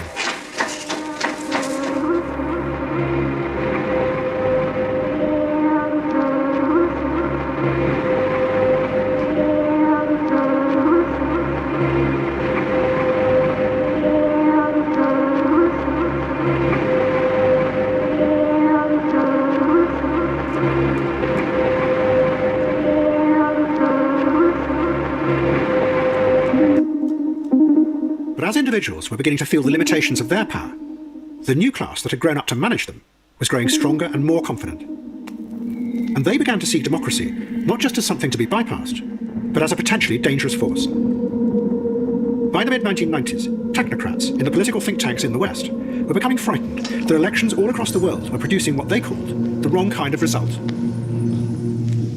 In Algeria, a party called the Islamic Salvation Front took the majority of votes in the first round of an election. It was a stunning victory. But people feared that its real aim was to turn the country into an Islamist state and get rid of democracy. Western politicians found themselves supporting a military coup that stopped the elections. But in Europe, the extreme right paraded openly. They protested against the immigrants coming from Africa and the Middle East. The foreigners take away houses in Germany, bring drugs and all kinds of filth. They steal German workplaces and they filthy up the environment. For me, now, the most important inspiration is Adolf Hitler. And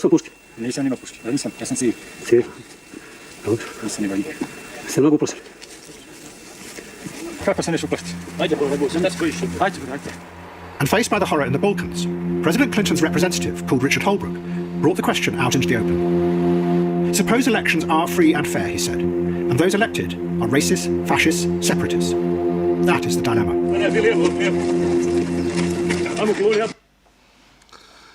All right, so that was the next 10 minutes from the 40-minute mark to the 50-minute mark. This documentary is getting very dark. Very interesting that they brought up the Algerian elections of 1992, where the right wing, the equivalent of the right wing, won there. And I just thought it was interesting, the West says that we can have a right wing, we can have our ultra-nationalists, we can have our fascists, but you Arabs, you Africans, other people, you can't have your equivalent of a right wing. And it goes to show the hypocrisy of the West when it comes to democracy and that sort of thing. As far as Julia, yeah, man, she was still an icon, just iconic, bro. You know what I mean? It's sad that she had to go out that way, her man leaving her bottom surgery going wrongly. She was up against the world. It was like her against the world, you know what I'm saying? But just iconic. I have nothing but respect for her and love for her. And as far as this author, this Russian guy who went to Sarajevo in Bosnia and started shooting his gun indiscriminately into the crowd. What a sick bastard. Fuck that guy. And it reminded me of this video that you can find by Simon Whistler. I think it's for War Graphics, where there was a rumor, or there's a lot of evidence that rich Westerners were going to Bosnia during the siege in the 90s and paying the Serbian militias or the Serbian army to shoot at innocent civilians during the siege of Sarajevo. I visited Sarajevo a few years ago. I saw the bullet holes still in the buildings there. It's a very depressed city. Still has a weird energy about it. It's very dark and grim because I went there during winter. I didn't go during summer. And it sucks that it's in a valley because the air pollution there is just horrible. Literally, if you leave your clothes outside, they smell like cigarettes.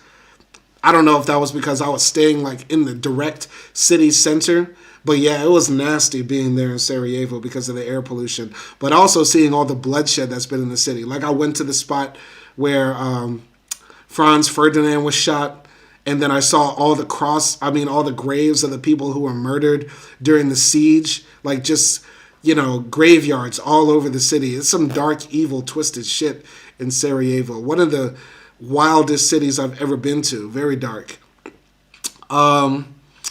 But beautiful country overall. I really like the mountains and stuff, and there's probably more to see in Bosnia. But yeah, man, it was just a wild time.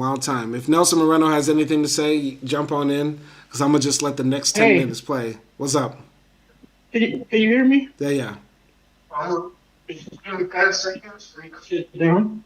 So did you see that scene where Julia was dancing? They did that song. Yeah, that's your favorite song of all time? No, it's actually, I love that song. Maybe it's top 100 or top 200. I've heard that song before. I thought it was going to be something else, but I've heard that song. What's going on? Da, da, da, da. That song? No. That scene where she's after she's dancing and then slow motion. Dance remix of "What's Up" by 4 Non-Blondes. No. There's no fucking voice. There's no people talking. Okay, then that's the only song that she was dancing towards. Then maybe it's a different scene. Maybe we haven't seen it yet. No, you've seen it, but god damn it! No, it's ruined. With 4 non-blondes. Then what song? Okay, then just explain the scene. It's Burial Forgive. She's like dancing with a dude on a nightclub, and she's like in slow motion. Okay, then it hasn't come up yet. It hasn't come up yet. It hasn't come up yet? No. We're at the I 50 thought I heard it. We're at the 50-minute mark. Okay. You know what? Forget it. Another time. But explain the scene. Why is the scene so dope? Because if we already know it's coming, just explain why. Well, I really like the scene and the artist, you know, specifically the song, because it isn't just late modern vibes, you know. It's an effect of post-agency, you know. It's a song for how people feel once they no longer believe that action works. It's a song for how people feel, for how I feel, especially. I live in a post-industrialist town, you know, slowly decaying, and a gray place full of graffiti or something. That's how it feels. It feels urban. It feels like, I don't know, you haven't read his book yet, but it feels like what Mark Fisher said, a lost future, you know. It's like grief without a funeral, you know. Am I making sense? Yeah. Like, and that's these songs, especially on that album, which is named Untrue. They never, there's no catharsis. It doesn't mobilize you. It unmoors you, and there's this sense that you're unable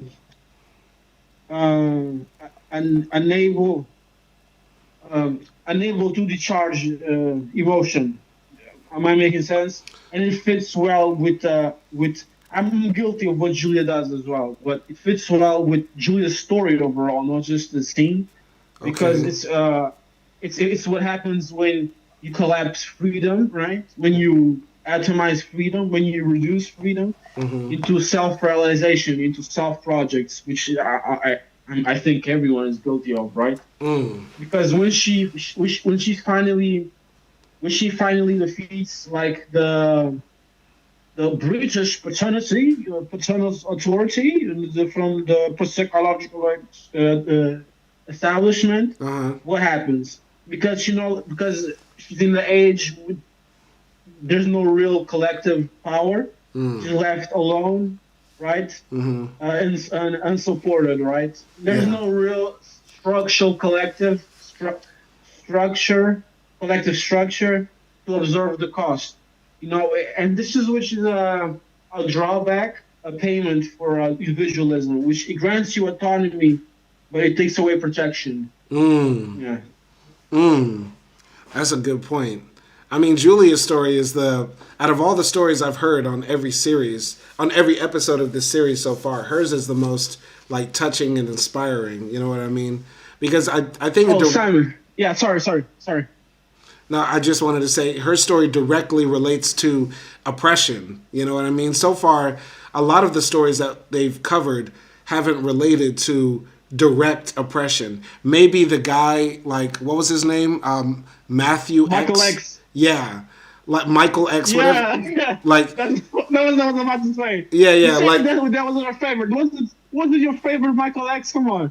I mean, no. Julia's story is much better because Michael X turned out to be a wild boy. Like, but I like Julia's story because it directly relates to systems oppression, like of individuals based on group identity, than other people here who have been individually repressed as individuals for whatever choices they've made or choices they want to make. You know what I mean?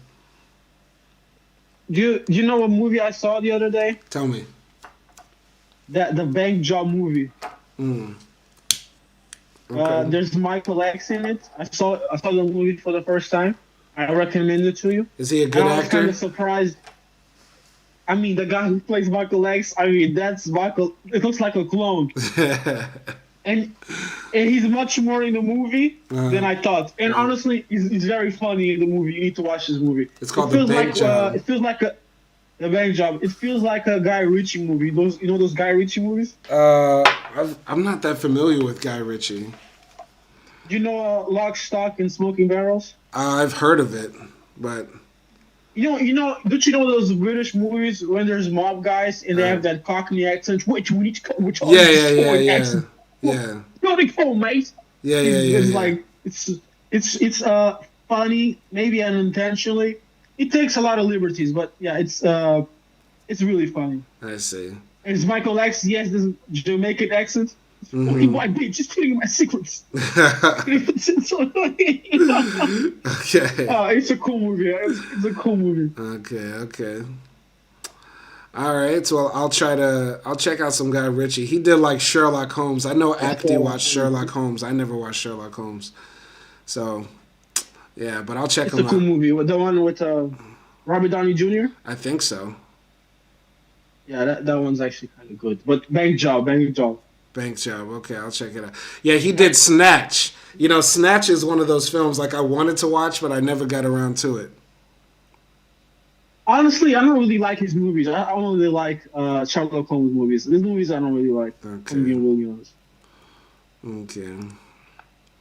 But yeah, I'll check them out. But yeah, let's do the next 10 minutes and then we'll react to it. I'm gonna play it from here.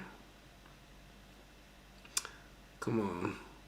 Talking about the Nazis in Germany. Here we go. I'm 4952. Let's go. Are racists, fascists, separatists? That is the dilemma.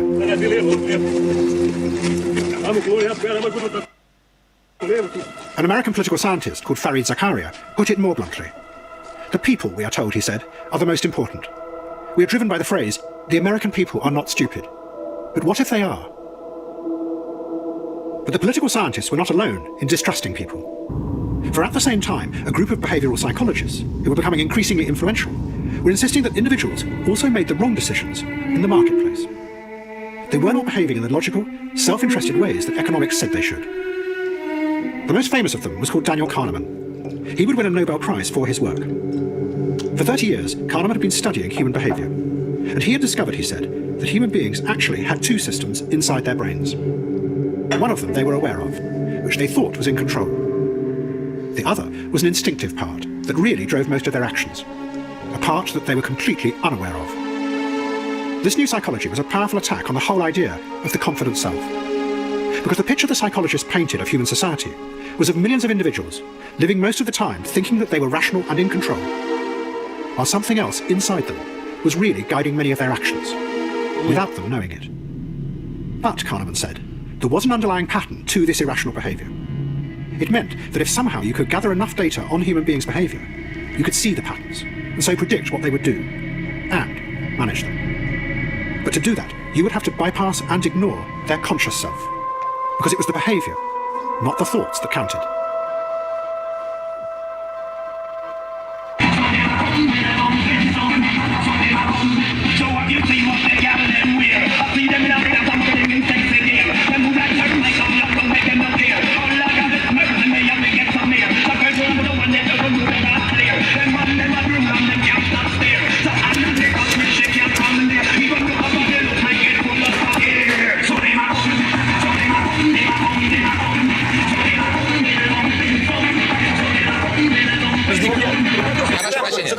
Господа, я прошу прощения. Ой, ну что вы делаете? Ну что же делаете? Ну что же вы делаете? Ну, Владимир Ильич, ну сядьте, пожалуйста. Сядьте, пожалуйста. А вы сядьте, пожалуйста. Ну что же такое-то?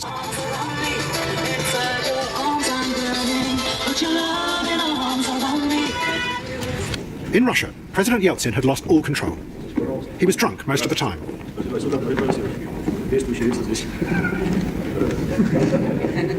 He had become the puppet of the oligarchs, who had taken over all the media and blocked any opposition. But there was one opponent. It was Edward Limonov.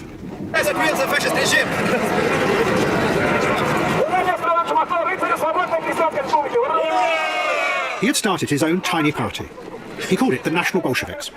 It was, he said, a fusion of fascism and communism, and the party flag was designed to show this.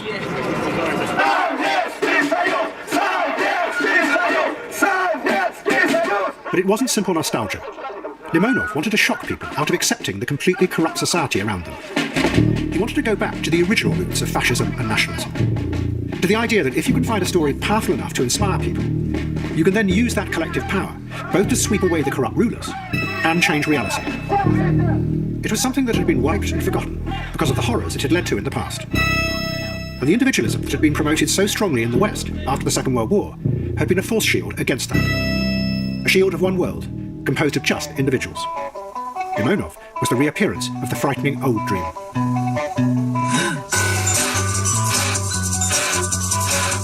The third person to join the party was the musician Yegor Letov. He had led the opposition to communism in the 1980s. Now he sang songs about how Russia was trapped in a frozen world, buried under a mass of meaningless, broken fragments from the past. Под столетними сугробами библейских анекдотов, похотливых православных и прожорливых католиков, покинутых окопов и горящих муравейников. Вечная весна в одиночной камере. Вечная весна в одиночной камере. Под затопленными толпами, домами, площадями, многолюдными пустынями, зловонными церквями, раскаленными хуями и голодными влагалищами. Вечная весна в одиночной камере. Вечная весна в одиночной камере.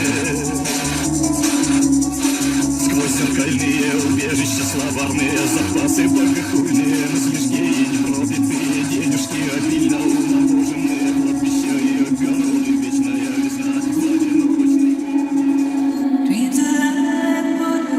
Ghosts from the past were returning at the margins, in England too. In August 1999, a farmer in Norfolk called Tony Martin shot two burglars who were travellers. He killed one of them, called Fred Barris. Tony Martin was a recluse. He lived in a remote, half-ruined building called Bleak House.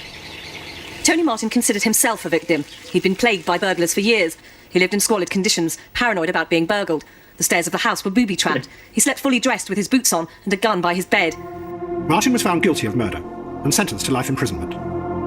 His conviction touched off a wave of protest. On the surface, it was about Martin's right to defend himself.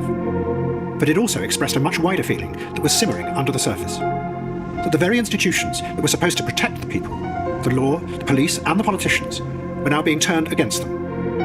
A growing sense that you couldn't trust those in power any longer. What began to be called the elites. The Labour government was shocked by the anger that burst out. Tony Blair wrote in a private memo simply, "We have lost touch." But what Blair and the other modern politicians had forgotten was that that suspicion of the elites did not come out of nowhere. It had its roots back in Britain's past, at the moment when the empire was collapsing. And Tony Martin himself was a direct link back to that anger. In the 1950s, Martin's uncle had been a leading member of a group called the League of Empire Loyalists. The League were powerful because some of their members were at the heart of the Conservative Party. They were convinced that there was a global conspiracy to destroy the British Empire. It was being run by bankers in America, working together with communists in Russia. But they also believed that many of those in charge in Britain were also involved in this conspiracy, including most politicians. Well, my reasons for joining the Empire Loyalists are many, but they largely stem from the fact that I believe in the thesis of nationalism and national independence as opposed to internationalism, which I consider would in time devolve into a world government, which would of necessity, by sheer weight of numbers, become a communist-controlled world government, with the control of the world vested in the hands of very few people. This would be a tyranny, and I consider... Okay, we're going to stop right here at the hour mark. The more lit I get and while I watch this documentary, it just makes me want to dive down Wikipedia wormholes. Like, who the fuck is this guy? When the fuck did this happen? You know what I'm saying? But, yeah, Nelson, any comments on any of these sections? I mean, yeah. Well, you remember that girl in the, I think, second episode, that black girl talking about white people? Yeah, like, oh yeah, I hate white people. Mm-hmm. Yeah, and they contrast her with this girl, with this posh British girl. Yeah. And even try the communist government fucking conspiracy. So, I mean, I guess the point is when people, you know, it's kind of like in 2016 when Trumpy the Dumpy was elected, when people feel hostile, the elites feel untouchable. Yeah. I guess people feel powerless. What did they go to? They go to nationalism. Yeah. Conspiracy, old myths of a history that never happened. Yeah. Extreme racism. It's like it's still happening. So I want to ask you, what's your opinion on nationalism in general? Like, do you believe in nations? Does the nation serve a purpose? Should we have nations? What's your opinion? I don't know. What do I think? I don't believe in nations literally, right? But they have their use, right? They can do great things. Like But what? maybe I don't know. They can, ironically, they can foment. I don't know if that's the right word. They can. I don't know if the word even exists. They can rise to collective movement. You know, they can consolidate national identities. You know, they can create a certain story of sorts. They can. It's fun, you know. For example, when you do international sports, you know, you represent your own country and so forth. Uh, it can, you know, let's say there's different ethnicities within one nation. It can, you know, help smooth that out. Not always, but it can help. So, but if it was me, I think it's time, maybe in the future, but I think it's time we transcend nationalism and maybe even identity itself. I think we need to seek something much more sturdy, much more healthy, and much more true. I think maybe it's time to transcend, perhaps. Okay. All right. Well, going to this guy here who shot a intruder that came into his house. I feel like sometimes Adam Curtis is like just glossing over the story because it's hard to understand how this guy who was living out in the middle of nowhere, he got burglarized and he shot some people that tried to break into his house and he got committed of murder. Like, I know America and Europe have totally different conceptions of self-defense. Like in America, I could shoot somebody just for standing in my front lawn. I could light them up with the AK, 30 shots, as long as they're all in the front, not in the back. You know what I mean? But in Europe, I don't know if the laws are that strict where you break into somebody's remote house in the countryside and that guy gets like hit with a full-on murder. You know what I mean? I feel like there's something I'm missing here. That's why I'm like, I want to go into Wikipedia to look that up. Well, here in Portugal, I'm not sure if you would get charged with murder, but if you kill like people breaking into your home, you're going to jail for sure. You kill, like, if people break into your home, and let's say I live out in the middle of nowhere, like in Lisbon, 3 guys break into my home, and I got an AK, I can't light them up. You're going to jail for sure. Is it because I have the AK or because I killed them? Because you have the AK and potentially because you killed them. I don't know if you're going to do like time, but you're going to go to jail. You're going to go to trial for sure. Wow. But if I hit them all in the front, not the back, like not like they're running away, but I hit them in their chest, in their legs, their dick. The judge will decide. Okay. That's crazy. That's crazy. I don't know. Different concepts, different. Because no matter what, you aren't even supposed to even have a weapon in the first place unless it's like licensed, and even then, if you have, that's pretty rare to have a license. But let's say I got my license. I got a license and I got one of them 1942 shotguns. I still can't light up an intruder. I mean, I don't think so. Damn, that's crazy. Cause, you know, I've said on my channel, like, you know, the gun laws we have in the U.S. are stupid and ridiculous, and I'm against the Second Amendment in general. But one thing I can't get out of my head, the Americanness I cannot get out of my head, is that I should have the right to kill anybody for breaking into my house. I cannot get that out of me. I feel like I should be able to strangle the life or take the life of anybody up in my crib. I don't know why. I cannot get that out of my head.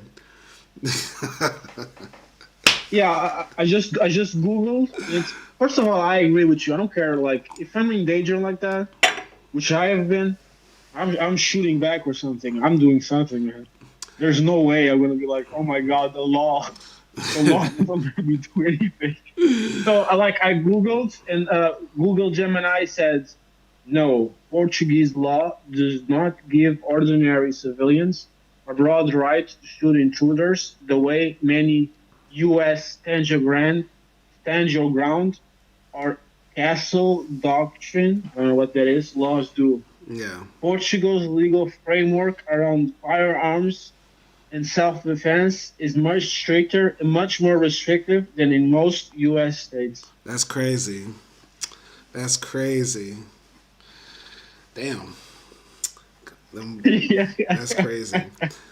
The wild Brazilians gonna break into your house and fuck your wife. The wild, There's no way, man. They go and you gotta sit there and take it. Oh. I'm sorry. All right, I'm sorry. Anyway, I feel like a little bit of this documentary is like there has to be more to the story than like, because there's no way, ain't no way. Like I don't know. I think it totally happened. I mean, I'm not sure because I'm being presented something from someone else. Yeah. But I told if it happened in Portugal, it would be like the exact same thing. You would go to jail. Okay, I believe you, man. It's a different culture out here in Europe. It's a better one. And if they have knives or unarmed and you have a weapon, you're done. You're gonna do years for sure. But if they have a knife, what if they break into the house with knives and bats and all sorts of shit? Nah, if you shoot them, if they have like a knife, they, like only if imagine they have like in the movies when they have the hostage situations and they're like if you shoot me, I'm gonna slit her throat. Maybe I think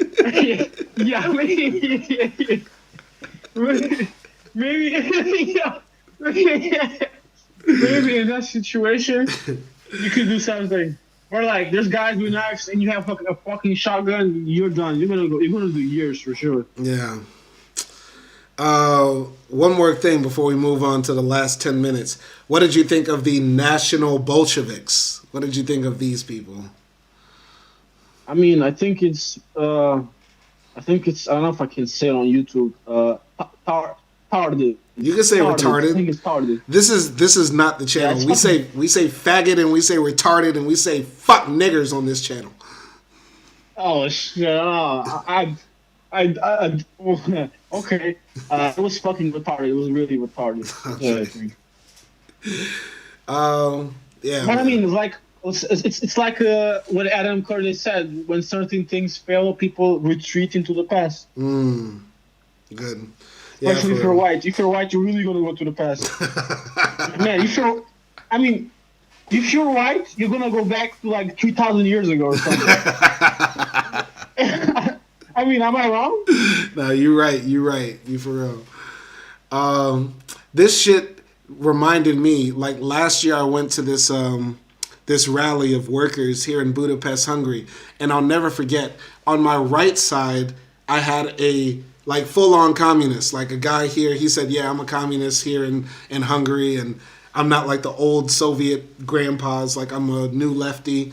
And then on my left side right here, I had a guy who was at the rally for the same reason as the other guy, and he said, what's up, my nigga? It was a white Hungarian guy, and he started talking about, yeah, them niggas in New York. I spent time in New York, son, and them niggas is crazy. White guy talking to me, just dropping N-bombs, and I'm like, this is the left. This is like honestly like where people are. I'll never forget. Literally, that happened to me. Like a communist to my right and a fucking like racist white man to my left, and he was like saying nigga like in a way that was like, I know it was. He was trying to come across cool, but also like he says nigga with the hard R and like racist times two. So like that's what I thought about when I saw the National Bolsheviks. Like, yeah, like there's like communism or socialism doesn't inherently mean like we're gonna cure the white man's disease of wanting to be superior to other people. That's some deeper shit. You know what I mean? It reminds me. Your anecdote reminds me of a story that Zizek. Slavoj Zizek. Unfortunately, yes. Yeah, I actually like Zizek a lot. But he had a story where he said he met a black guy, and he said, "What's up, my nigga?" Wow. And, wow. Yeah, and he said, and according to him, and the black guy left or something. So he said, we're all brothers. I hate Zizek. I hate him so much. But Zizek, like I give him like a pass because Zizek is from the third world in Europe, like from squalor.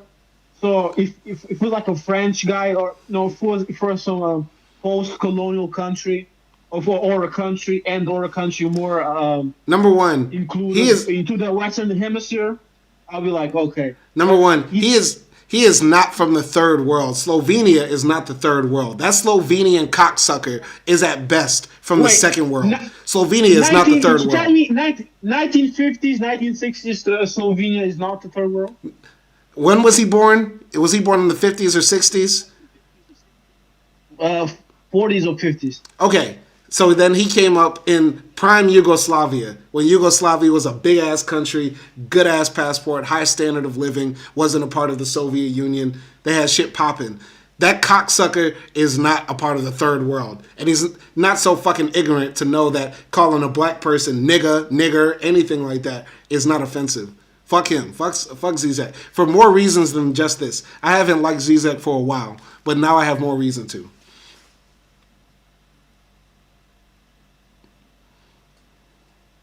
Yeah?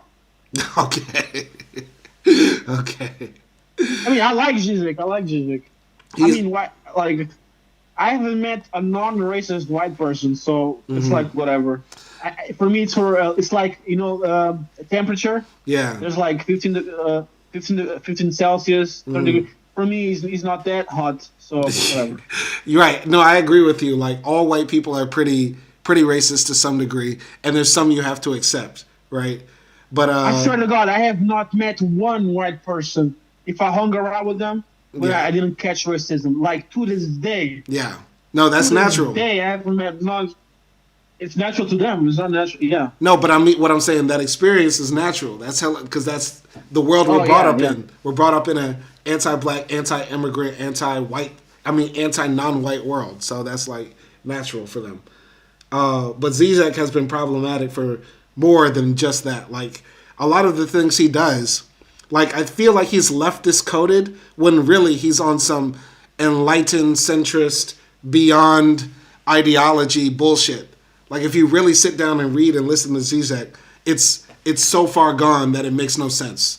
It's nonsensical. I would say it's leftist absurdism. From what I've seen of Zizek, is very, very far left. I think it's so far left that it becomes absurd. It's not like the horseshoe theory where it becomes right-wing. He's not right-wing at all. But it becomes like absurdist. Like, I feel like a lot of what he does is performance art philosophy. It's not meant to actually, provide enlightenment or guidance. It's just to be outlandish and deconstruct the mind, which is good. I mean, if that's the pill somebody needs to take to go to the left or to get woke, then good. But yeah. I mean, let's say somebody who's much cleaner, like Chomsky, right? Mm-hmm. So if we go like, you see how people are tricky and complicated?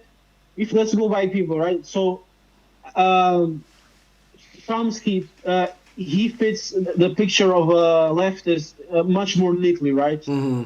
But what happened? What did we find out in the last few weeks? He was hanging around with Steve Bannon and Epstein, with Jeffrey Epstein, that director who had sex with his daughter or something. I forgot his name. Tim Allen. What was his name? I forgot his name. I think it's Woody Allen. He was hanging. Woody Allen. Yeah, you're right. Woody Allen. So he was out there hanging. You saw this, right? Yeah, no. Chomsky has been problematic for a while. Yeah. So yeah, they caught him lacking. So he was hanging around with the elites, So. People are a little, sometimes they're not very, they're a little weird. Yeah, no, like, nobody's going to be pure, like, in their life, or, you know what I mean? I mean, I wouldn't fucking hang out with Epstein. You know Boots Riley? He's a great director. Oh, no, don't tell me Boots Riley was on Little St. John. No, are you crazy? No, of course not. But you see Chomsky, right? And see who. Let's look at Zizek, right? Mm-hmm. He appears in like very small YouTube channels with very low subscribers. Mm-hmm. He appears and he has rants for 1 hour. The other person doesn't even have a chance to speak. Mm-hmm. There's a Bruce Riley show, which is a beautiful show. I forgot the name. It's an all-black show. It's kind of like the Boondocks. It's really, really cool. You need to watch it. and Zizek is in there. He has a really cool monologue, about capitalism and African identity and so forth. So people, but in theory, like you wouldn't imagine, like who should be doing that stuff? Chomsky, right? I mean, I need to hear it, but I feel like Chomsky would be good. You see what I'm talking about? How people are very complex in there, like they surprise you. Yeah. Listen, I think I've read some Chomsky, right? Like I haven't read any Zizek.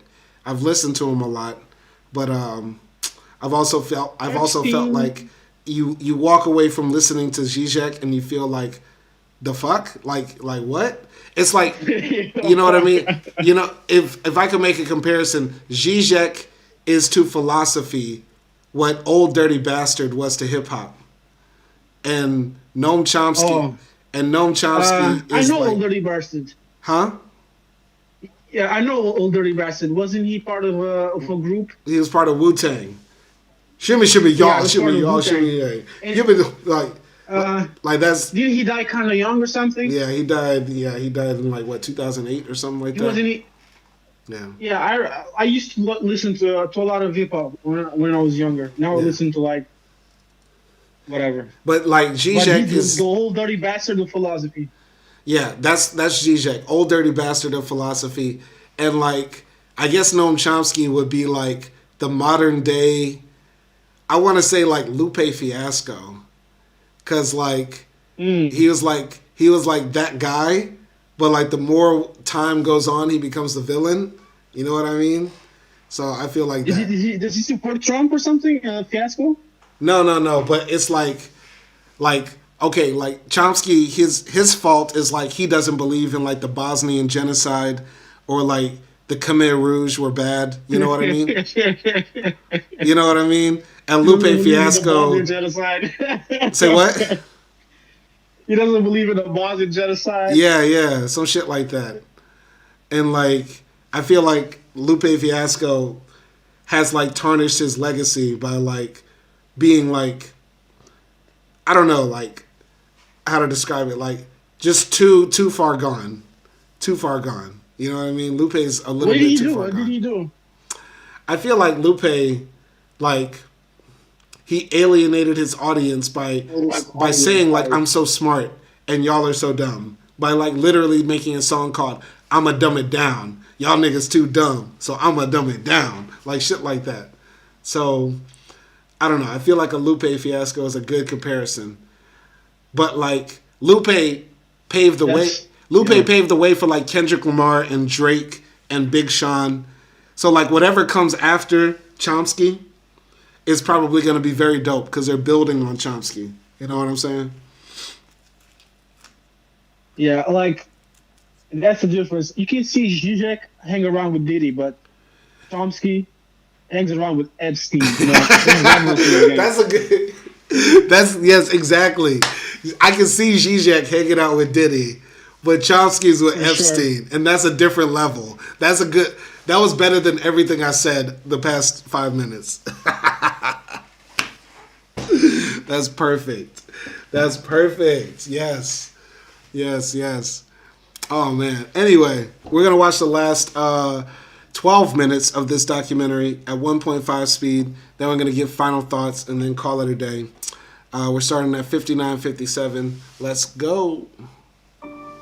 Well, my reasons for joining the Empire Loyalists are many, but they largely stem from the fact that I believe in the thesis of nationalism and national independence as opposed to internationalism, which I consider would in time devolve into a world government, which would of necessity, by sheer weight of numbers, become a communist-controlled world government, with the control of the world vested in the hands of very few people. This would be a tyranny, and I consider the only way to combat this possibility of a tyranny is to encourage a nation for nationality. And that anger was about to return. By now, politicians in the West had given large amounts of their power away. What had begun with Bill Clinton in the early 1990s had spread. When Tony Blair came to power, he had immediately given control over much of the economy to the Bank of England. But in 1998, the global financial system showed how unstable it could be. An economic crisis that began in Russia and then spread to Asia had consequences throughout the world. In response to the crisis, the Bank of England had insisted that interest rates be raised. But this made many British goods too expensive to export. And in the north of England, factories began to close. Tony Blair insisted, though, that it was a price the country had to pay for being part of what he called the world economy. You can say world economy till he's blue in the face, but it's not just us, is it? It's other people. He can say, Mr. Blair can say world economy. It's world economy. You can say world economy, but so what do you people say? in the North East are suffering. But why is he giving all that power to the Bank of England? Why? Well, you know, why is that? Is he passing the buck? What's he doing? So he can't be blamed for things like this that go wrong. And say, oh, it's the Bank of England's interest rates and all the rest of it. I don't know.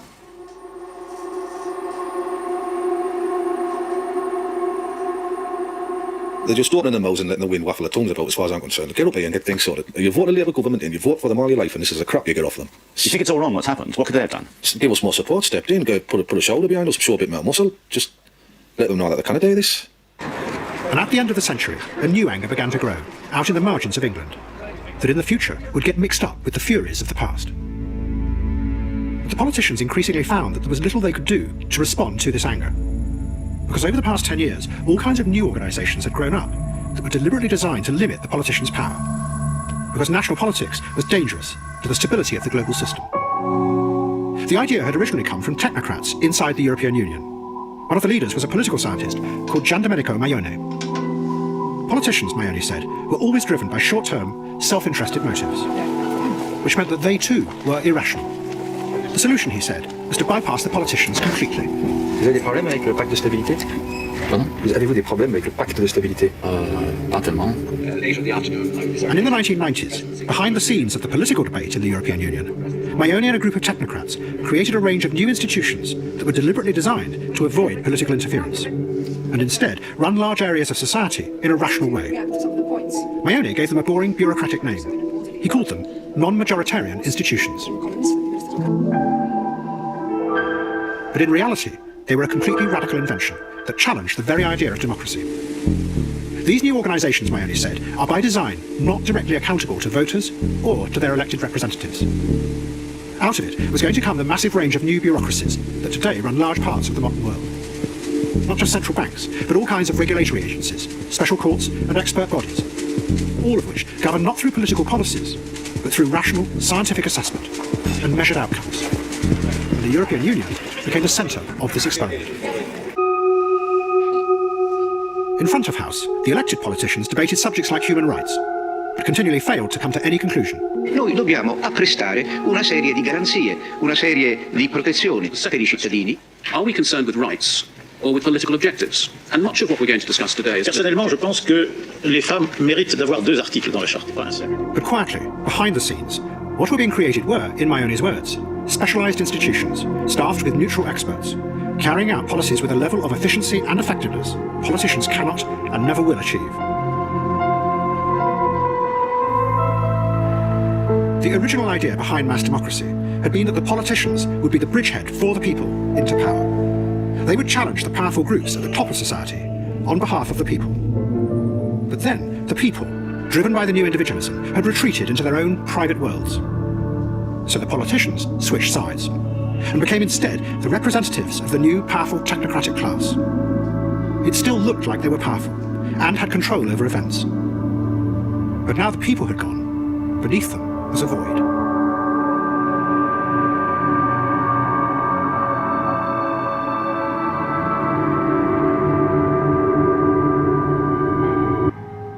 But in 1999, Tony Blair realised that there might still be a way to change the world dramatically and recapture some of that power. The conflict between the Serbs and the Muslims in the Balkans had erupted again. Serbian nationalists were attacking the Albanian population in Kosovo. Blair worked hard to persuade a reluctant President Clinton to join in a bombing campaign to force the Serbs to stop the ethnic cleansing. And it succeeded. Tony Blair came to Kosovo and was welcomed as a hero.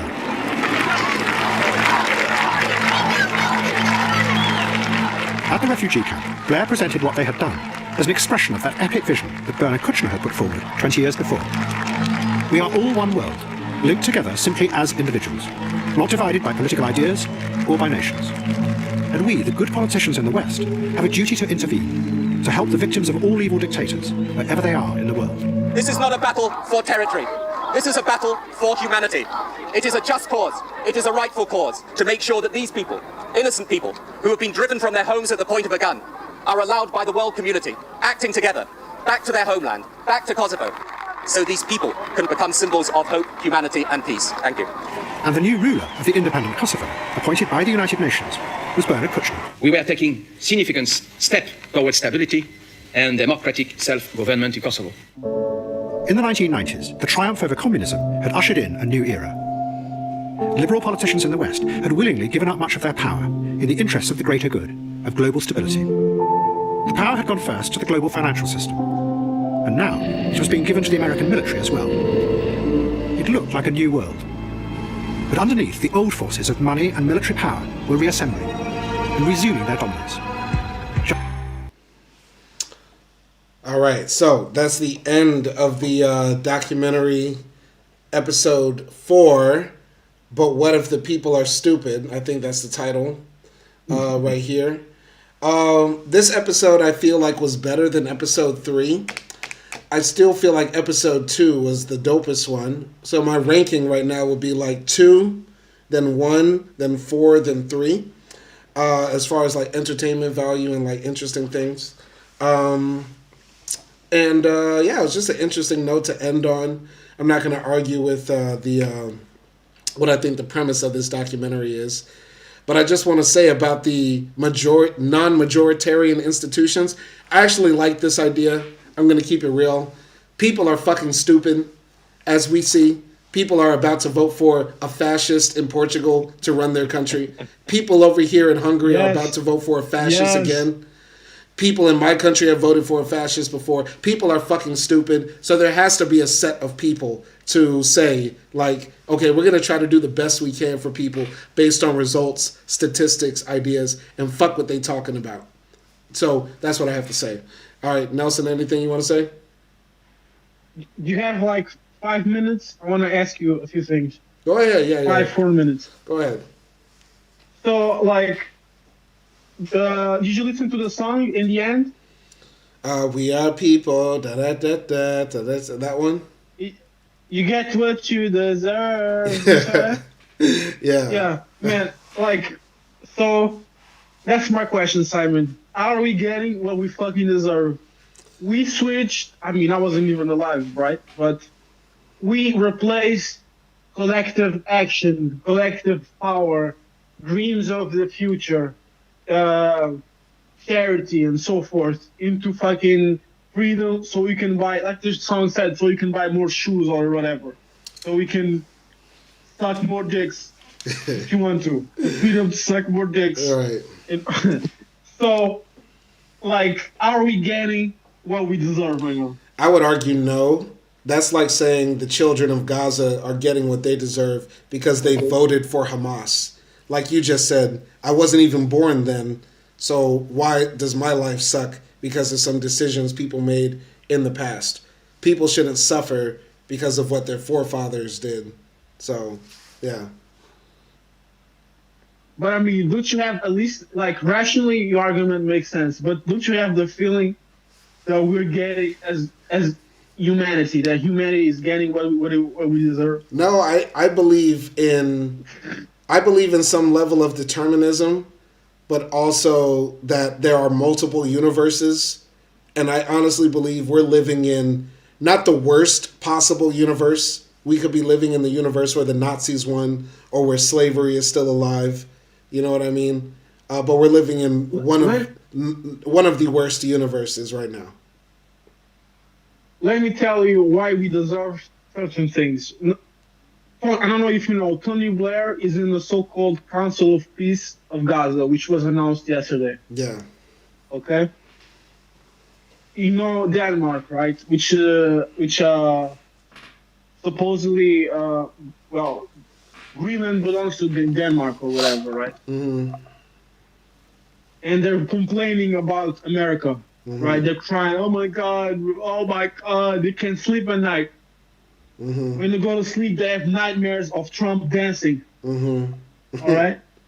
So, but tell me something. Didn't Denmark help invade Iraq? Yeah. Yeah. So what the fuck is Europe crying about? Yeah.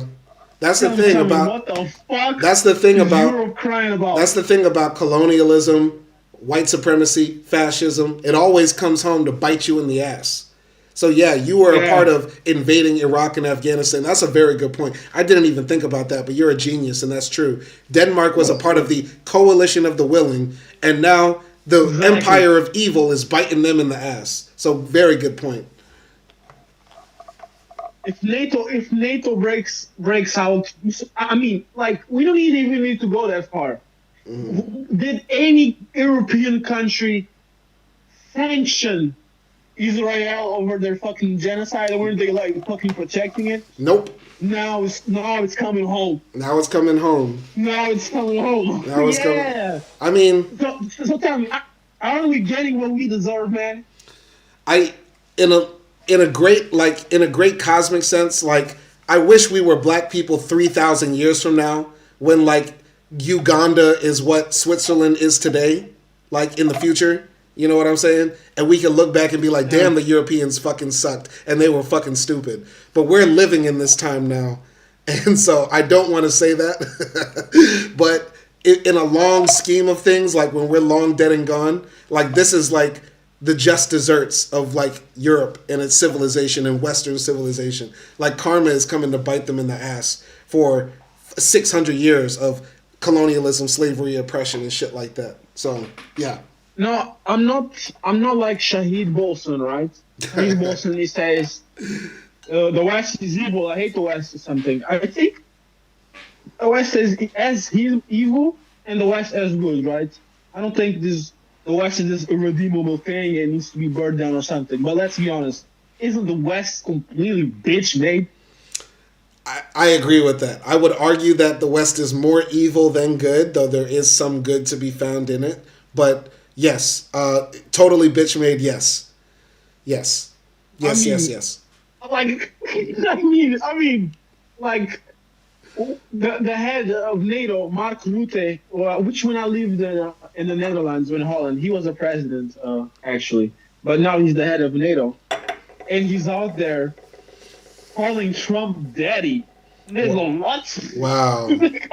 Wow. He's out there calling Trump daddy. I think I saw that. Say, oh my God, guys. I think I saw that. That? Now, I know you didn't watch... Hold on, wait. I know you didn't watch the World Wide Hate series, me and Acti did, but in episode 2 or 3 of Worldwide Hate, because there's only 3 episodes, I forgot which one, there are many members of the NATO military alliance who are actual full-on Nazis, who have like SS symbols on their bodies tattooed and are a part of far-right groups and shit like that. I wonder if the far-right Nazis who are a part of the military establishment of NATO are actually going to stand up to the fascists who wants to take over Greenland and, you know, make them all bitch made. You know what I mean? So I just wonder about that. Do you remember that? Do you remember that movie American History X? Mm-hmm. You seen that movie with Edward Norton? Of course. You know what's reminding me of that scene where he gets raped in jail? Wow. By other white supremacists. This is what's happening. This is what's happening to NATO. But what do you think? Because there are some hardcore Nazis, literal Nazis, who are part of the NATO military establishment. Do you think that they're going to rise up, or do you think they see Trump and the MAGA right wing as their actual allegiance? What happened in that scene in the jail? He got overpowered. They came inside his ass, multiple of them, and then he laid on the floor in fetal position. You can't do nothing against someone much stronger, right? Since your ideology is all about worshiping power, right? So you're gonna get that white dick inside upon your ass, and you're gonna take it like a good little white boy. That's what I have to say. Right? You're getting what you deserve. Damn, right? that's crazy. And I was thinking, you know what I was thinking? Would it be better if I died in Greenland or in fucking Ukraine? You know what I fucking decided? I said, fuck this. I'm going to fucking Cape Verde. There's so many baddies in Cape Verde. Fuck all them. Let them die in the cold. Oh man. I mean, am I wrong? No, you're not wrong, man. I'm sure Cape Verde got a ton of Amber Roses walking around, just big booty and bald headed. Of course. But a part of me is like, you know, is this going to? Because I think the U.S. will eventually take Greenland. Unfortunately, Trump has 2 more years. He's out of control. He don't give a fuck. So what does that mean for Europe as a project? Does Europe double down on social democracy? Does it double down on whatever type of system you want to call it is? Or does it just capitulate and say, I guess we're America's hoe? You know what I mean? What do you think? I mean, I think Europe, I was going to say something misogynistic, but I think Europe is going to get much more federalized, collectivist, right? Ironically. Mm-hmm. And these far-right parties that I'm suspecting, these far-right parties that want, greater nationalism and so forth, they're going to get fucking sabotaged. Because this stuff that you're seeing, like these racists you're seeing on YouTube getting millions of views, it's getting millions of views because someone out there is allowing it to get millions of views. You know what I'm saying? But it's partially the Russians. The Russians want that to destabilize Europe, so they fund a lot of the right-wing bullshit online and the parties. They can fund it, but YouTube, they can like mess with the algorithm and like at least like subdue that shit. They're just, for now, they're rolling wild free. I think those times are getting it's getting over. The time of revolutionaries, the time of revolution in Europe at least is dying. It's going to die. The people are bitch made. So, and they have fucking surveillance and AI, and people prefer comfort. So that's over with. That's the new world, I just think the same way the Soviet Union marched into Lithuania, Poland, whatever former Soviet umbrella country, right? There were already communists there waiting for the Soviet to help them. I feel like to some degree, in Europe, Western Europe in particular, there is a large fascist white supremacist movement who is looking at America like, oh, that's our Soviet Union. So when they see the Americans take Greenland, I wouldn't be surprised if a few white folks in Britain or France say, oh, Americans, they are based. Come and take us next. You know what I mean? I don't know. What do you think about that? But I agree with that 100%, but I don't think it's that like cutting clear. I think there's also rightoids and far rightoids who are very patriotic, right? Mm-hmm. And they wouldn't like that, And I think the European establishment, they wouldn't like that either, I feel... You know what happened? So they were sleeping. Europe was sleeping. Trump came. It pissed all over Europe, And Europe said, "Oh, you know what? Thank you for waking me up, man." I just wonder if the rightoids, and you're a lifelong European. I think you've lived your entire life in Europe, right? I just got here yesterday. Yeah. I would just feel like in Europe there might be people who are nationalists, but I feel like the right wing is also more motivated by race than nationalism. So they're going to be saying like, France is run by niggers and Arabs, and UK is run by Jeets and Pakis. And you know what we need to do? Yeah. America is the white savior, and they're going to save us from the Jeets, niggers, Arabs, and Pakis taking over Western Europe, Western civilization. So who gives a fuck about France as an ideal? You know what I mean? I can see that happening. In Germany with the AFD. But with the French, that wouldn't happen. The French wouldn't be into that. The Germans, they would. Because the German people, they're a masochistic people. Okay. Yeah, they're a masochistic people. But what about the British? 2 world wars, they got fucking ass so bad. So bad. Look at us. The French, they're a little bit of cuckolds. They're a bit of cuckolds. Okay. That's why they like America so much. Okay. But they're not like submissive like that. Not like that. I guess a big part of French identity is about being un-American. So I could see that. They have their own racial dynamic and shit like that. But I guess a big part of motivating France is we're not the Americans. We are more sophisticated and shit like that. So But for sure, yeah, I can see. And then they have some. Yeah, actually, they do have slightly anti-American sentiments. Yeah. Yeah, even the right wing, which is like probably looking at America as more based than their cuck left-wing government. You know what I mean? Look at how Le Pen responded to Trump invading Venezuela. She wasn't in support of that. She said that was stupid and nobody should be in support of that.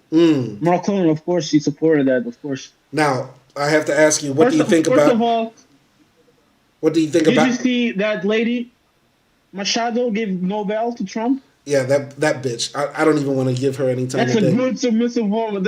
You know those passport girls that say we need to go to Latin America and get a good submissive woman. That's not gonna happen with Machado. You know what I'm saying? I know, right? That bitch risked her life fighting against a tyrannical government, and then she sees the white man and says, "Here, please, take my Nobel Peace Prize. Take." That's true. I mean, when I saw her, I knew everything that I needed to know. Yeah. But I have to ask you, in the Iberian Peninsula, I guess specifically Portugal, like how are they reacting to this idea that, you know, Europe is getting stepped on like this by the U.S. and there really seems to be no sort of counteract to it? People are kind of sleepwalking through it. Mm-hmm. The average person, but it's not going unnoticed, and people are not happy about it, right? Mm-hmm. Like, and honestly, I don't think it's just here in Portugal. I mean, at least from what I see online, I think a lot of young people in Europe, they're scared of America, and not scared, not like, oh my God, let's bend over, scared, you know. Mm-hmm. But like scared, like, oh my God, we need to be more autonomous, more self-efficient, and so forth. Mm-hmm. And but is there still that getting more? Is there still that infatuation or fetishization of America that, you know, has existed since, you know, forever? I mean, like every European has grown up, you know, especially since the 90s, I think, has grown up listening, hearing. Absorbing all kinds of aspects of American culture. Mm-hmm. So I don't think, you know, that's going to go away. Mm-hmm. But when it comes to hard political power of America, people are much more skeptical of that. Mm-hmm. Mm-hmm. I see. Okay. And it's like, you know, Portugal is a NATO member, but it's like the least likely to be involved in, like, you know, assaults or attacks and, you know, things like that. So like, the idea that NATO might dissolve for here in Hungary, that's a major thing because the Russians are right here. But I guess maybe in Portugal it might not be such a major thing if NATO dissolves because maybe there's another. I can't even fathom what like the defense strategy of Portugal might be. You know what I mean? I mean, I don't know about that either, to be honest. But I mean. Portugal is helpful towards NATO, as far as I know, but I don't know. Danger seems far from now. But like in Hungary, like that's a secure situation because the Russians are pretty close. Mm-hmm. But Orban, he seems pretty cool with Putin, you know. Yeah, he's a bitch. That's a cuck. That's a cuck for real. But yeah. Anyway, man, this is a cool documentary. I really enjoyed watching this, and hopefully we'll try to get to episode 5 tomorrow. We only have 2 more episodes left. So this is a cool documentary, man. I know I've been critical of it, but it's still entertaining and very informative, so good suggestion. After we finish this documentary, I think we need to watch a movie which captures the vibe of the documentary, which is a spy movie during the Cold War. And I really want to watch it because it happens in Budapest in the beginning. There's a scene in Budapest. And there's a scene in Turkey, in Constantinople or something. Yeah. Wait, isn't Budapest... Where's Budapest? Budapest is in Central Europe. Near Vienna. But where's that? Near Austria, near Slovakia, near Romania.